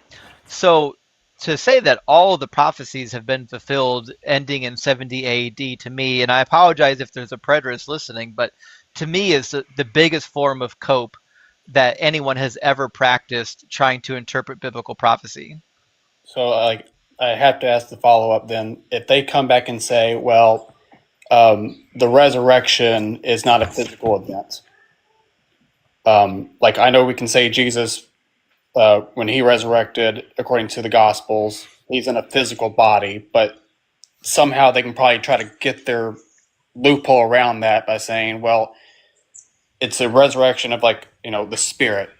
But it's not clear to me if, I believe based on like what they would have thought about the concept of the soul, it would have been a physical entity. But like when Paul talks about in 1 Corinthians 15 about the resurrection, yep. Mm-hmm. He talks about spiritual bodies. Glorified spiritual bodies, right? Right, but how can we tell that this is a physical resurrection? Because Thomas stuck his finger in the wounds of Jesus's hands and side, his physical unrestored body. Okay, but is that so? But we can demonstrate then that when Paul talks about spiritual body, it means an actual body like that can be touched. Is that the fair interpretation of that text? No, I don't know if it's a physical body that can be touched. I mean, you could definitely interpret it that way. That's the way I read it. It's the same thing as a earthly body, but it's glorified, it's spiritual. That being said, if Jesus received a glorified body, we wouldn't expect that he still has all of his wounds. That's like the whole point of having the glorified body, is that you're completely restored to the perfect state. Okay. All right. Well, that's pretty much all I had. I greatly appreciate it, Justin. You're the man. Hey, thanks. Good to hear from you, bud. Student, thanks for coming up. We appreciate you. Do you need me to let you down, or do you know how to do that? I'll drop. I can drop. Thank you. Okay. Thanks for coming up. Tahir, are you joining us for the game? I'm not taking any more questions right now because I've taken enough of Justin's time tonight, and we really want to play the game with him. Now, I just want you to know, I played this game with Joel and Mezzo last week, and they kind of cussed me out because I won't cuss you out. So, Justin, you gotta watch out. She is sneaky. Very now sneaky. I will tell you, You I've like got demons. a poker face. So you're not going to be able to tell by looking at me what the answer is. But I think that you'll get all of these pretty easily, actually. So here's We'll how see. it works, chat. And while we play the game, you guys, I'm at 88,000 likes. Can we get me to 100,000? Can you guys power tap during the game? And make sure you're playing along on YouTube and in the chat. Also, I have 39 of 51 subbies. Can we get me 11? Can we get me 11 during the game? Just do like a little sub wave. If you haven't subscribed to my channel, I bring you great creators like Deconstruction Zone Justin, like Joyful Apostate. Thinker's going to be on my live. I have coming up in the next 2 weeks, Nick Graves, Eloso Ray, Board Agnostic, and Life Beyond Belief. So if you don't think I bring you great creators, you're wrong. So you should subscribe today. But also I have a gift goal, and I'd love to hit that before we end. So here we go. Divine or decline. If it's from the Bible, it's divine. Anywhere else, because, you know, Joel tried to pull the Book of Mormon as divine, and it's not divine. So Bible's divine. Okay. Anything else? Okay, so the decline. quotation could come from another book then, not it's not just made up. Yes. Okay, It's not always just made up. Sometimes it's paraphrased just to screw with you. Oh, that And, could be tough. Okay. Yeah. So the heart of the wise inclines to the right, but the heart of the fool to the left. I mean, it sounds like it would be in the Proverbs, but I can't picture that exact phrasing. I'm going to say decline. Yeah, that's decline. Decline. Yeah, Don't decline it just because I said it, guys. No. Are you all saying decline? Hold on. Okay, it's divine. Wait. That's Ecclesiastes 10:2. I was saying, wait. See, I told you, don't do it just because I said it. You said wait, Oh my. right when I was answering them. Yeah, I was like, wait. It sounded paraphrased at first. I'm gonna and then I give was you like, 1 wait. point for that. I'm giving you a point, 1 Corinthians. You got that one. Okay, and we have certainly created man, and we know what his soul whispers to him, and we are closer to him than his jugular vein.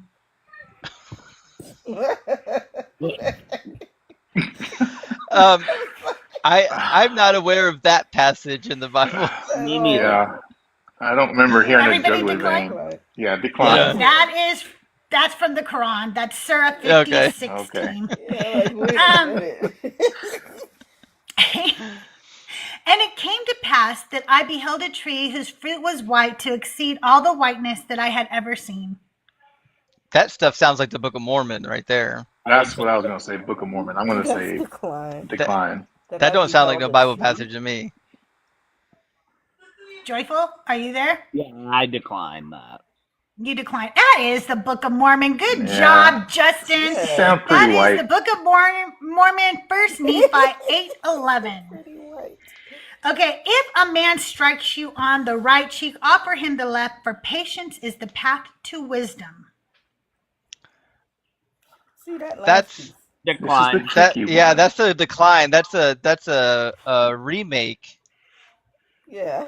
That's Yeah, a decline. bastardization. Yeah, somebody Yes. I think somebody that's Like, the wait a Bible minute. maybe. The somebody message. tweaked that. That's a decline. That is me messing with Matthew 5:39. Okay. Yeah. Do not give dogs what is holy, and do not throw your pearls before pigs, lest they trample them underfoot and turn to attack you. That sounds like The something. beginning It sounds is like a what's combination of two getting me. passages. Yeah. I mean, wait, that's Matthew. there's two passages in the Bible that say, "Do not throw your pearls before swine," and there's one Do not That sounds like the the passage also with the Syrophoenician woman. But can you repeat it one more time? Yeah. Sure. Do not give dogs what is holy, and do not throw your pearls before pigs, lest they trample them underfoot and turn to attack you. I don't recall it reading that way. I don't think that's in the Bible. Yeah, I'm going decline. Is what I remember. I'm going divine. Everybody's declined, but Joyful. Joyful says divine. He is That's right. not That is divine. Matthew 7:6. You know why Joyful knew that? Because Matthew's his favorite book in the Bible. Joyful's crushing What it. translation? No, did you? You know what? I don't. Matthew and Mark. I don't- That's it. I don't remember what translation, so I'm sorry. What context? I didn't put that down. What verse is that? Matthew what? 7:6. Yeah, Matthew 7:6. Are you guys Now I going wanna to check read it again. my work? Yeah, Go ahead and check my no, work. no one remembers the second part. It says, "Do not give what is holy to the dogs, and do not throw your pearls before swine, or they will trample them underfoot and turn on you and maul you." But no one remembers that second part. At least I didn't. I never remember that second part. Yeah, I didn't either. That's tricky. I remember this tear you to pieces. I need to quit reading the Gospels, I think. Okay, next one up. Oh wait, I'm sorry, I lost track here. Okay, and he who deceives his brother is worse than a thief, for his heart is empty of light. It Divine. sounds like something First John would say. Shoot, say it one more time. Deceives his brother is what?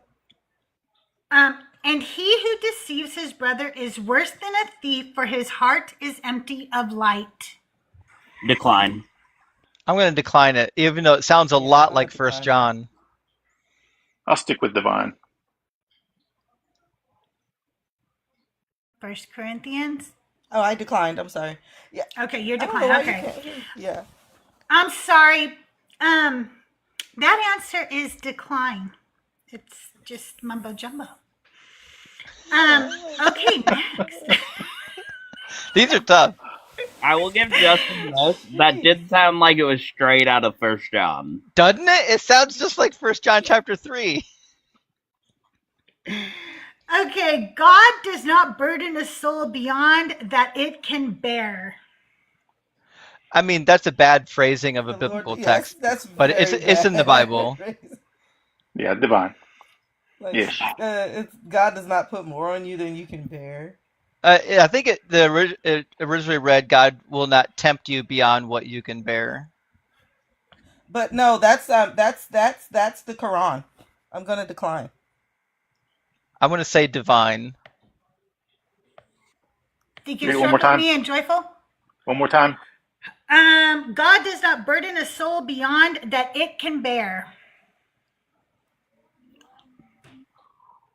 I'm gonna decline. I think that's a poor phrasing of in the Bible. I think it probably did come from the Quran.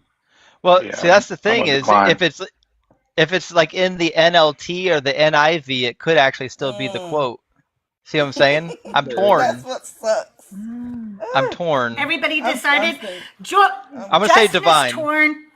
Okay, he says divine. Everybody else says decline. It's from the Quran. 1 Corinthians had it. It's Surah 286. Yes. Hold on. Good job. Let me I get would not have known that. 1 Corinthians my husband grew up 10:13. Let's My see. bad. So 1 Corinthians 10:13 says, "God is faithful; He will not let you be tempted beyond your ability." Doesn't it sound really close? Yeah, it was the soul that threw me off. Yeah. The soul is what? The Quran. Yeah, the soul is what got me. Yeah. The Quran and the Book of Mormon do the same thing, where they just take really close Bible verses and just twist it a little to act like Oh it's yeah, for sure. Yeah. Okay, next up. For behold, a curse shall come upon the land, and their riches shall become as dust in the wind. Oh shit! I mean, there's about 100 Bible verses that say that, but I can't picture that exact phrase though. Give me a second. Yeah. Say that one more Upon the time. land, for behold, For behold, a curse shall. For behold, a curse shall come upon the land, and their riches shall become as dust in the wind. Man, there's so many Bible passages that sound like that, but I can't put it. I'm I gonna can't say. put it. Yeah, I'm go gonna say ahead. divine. I mean, it sounds divine. There's a lot of passages that talk about the riches being destroyed because God is pissed off at them, like half of the book of Amos. But I'm going to say divine. Oh, I forgot about Amos. I'm sorry, just deconstruct. What did you say? I said divine. I'm just playing the odds. You said divine. Justin's divine. Joyful? Divine. Divine. 1 Corinthians? I'm going to go against the grain and decline this one.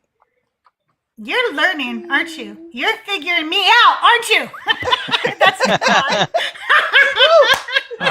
She comes up and plays with me all the time now. Oh, no. Was that one from the Quran? No, I think that's book of... Oh, that's I thought it was book crap of she made up.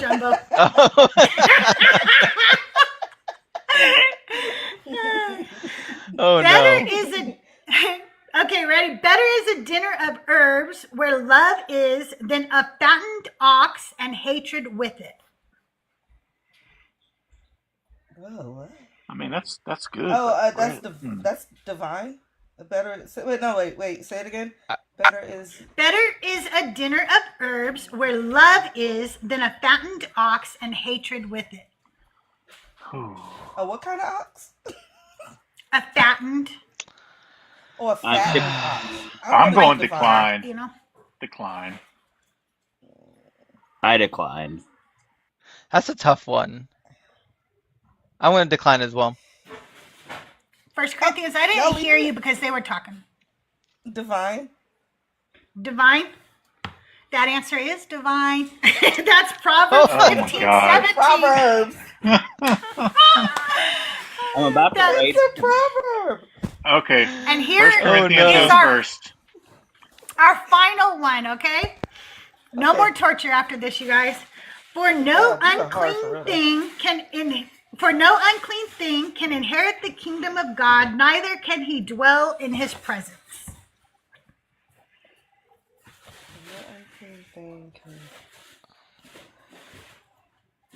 I'm declining. I have reason. So yeah, but I am declining that. I mean, it's something Christians say a lot, but I can't recall seeing that in the Bible. I don't remember that being in the Bible. Say it one more time. For no unclean thing can inherit the kingdom of God, neither can he dwell in his presence. That's decline. Sounds like some nonsense the Book of Hebrews would say, but I can't put it into the book anymore. I'm going to decline it. As 1 Corinthians says decline, I decline. I think she's got the answers. I'm not going to be able to let her up here anymore. She's figured me out now. You always can come up. It is declined. That is the Book of Mormon, Alma 40:26. So that was our show for tonight, everybody. I hope you guys had a good time. I want to tell you guys really quick who will be on when and next and so forth on my shows. But Justin, when are you live next? Well, I'll be live again tomorrow and Friday. All right. And Joyful and I will be live Thursday. But my next guest is Nick Graves. We will be live Friday, April 4th at 3 p.m. right here. So if you have questions for Nick, and by the way, Nick is very knowledgeable about so many things. So if you have biblical questions, pagan questions, Nick is really smart. So make sure you join me Friday. I know it's kind of hard because Justin will also be live, but I'm cute. Look. Very cute. I'm going to pay Justin to not go live on Friday. No. Anyway, and then I will also be live on April 6th at 11 a.m., right after Mezzo's Atheist Sunday School, I will be live with Sam. So if you know Sam, who's always with Mezzo and Joel, that's who I'll be live with on Sunday. So if you guys can tune in, somebody. Okay. No, Hale, I'm not bringing up, this is not a debate tonight. If you want to debate Justin, you're going to have to go on his show, not this show. It's not a debate, sweetie. Decon Q&A, see what it says? But anyway, Justin, thank you so much for being here. I hope we can do this again in a couple of months. I think it was a lot of fun. I had fun. I hope you did. I had a blast. Thank you so much for having me. I appreciate that. And joyful 1 Corinthians, deconstruct with me. Thank you so much for coming up and joining me for my fun torture of a game, Diviner Decline. Always. There will be a home version eventually. I'll be like, you can now get your home version. Anyway, well, you guys, thank you so much. Likes. Yes, thank you for 100K 102. likes. Thank you for getting me to 40 subs. That's really close. And thank you for all the gifts and all the shares. And again, thank you for being here. I know you could have been anywhere else tonight and you chose to be with me, and I really appreciate it. Is Mezzo and Joel still live? Can you guys let me know? Because we can raid them. I'm pretty sure Joel they were raiding you. Yeah, I saw someone coming in. Yeah, hold on. Oh, they were raiding me? Yeah. I didn't see that. Joel is live, though. Oh. Joel is live. Okay. La Paquette, thank you so much for helping me reach my gift goal at the end. One thing I want to say before we leave is, guys, if you're not subscribed and you have a YouTube, to Crystal's YouTube, make sure you go over there and sub for her, because then she can monetize over there. And that really helps us creators be able to spend more time doing these types of things and creates incentive to do these types of things.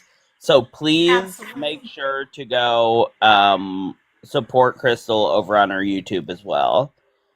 Absolutely. Thank you. I appreciate that. Thank you so much, everybody. I will see you around the mean streets of TikTok. Good night. See ya. Bye. And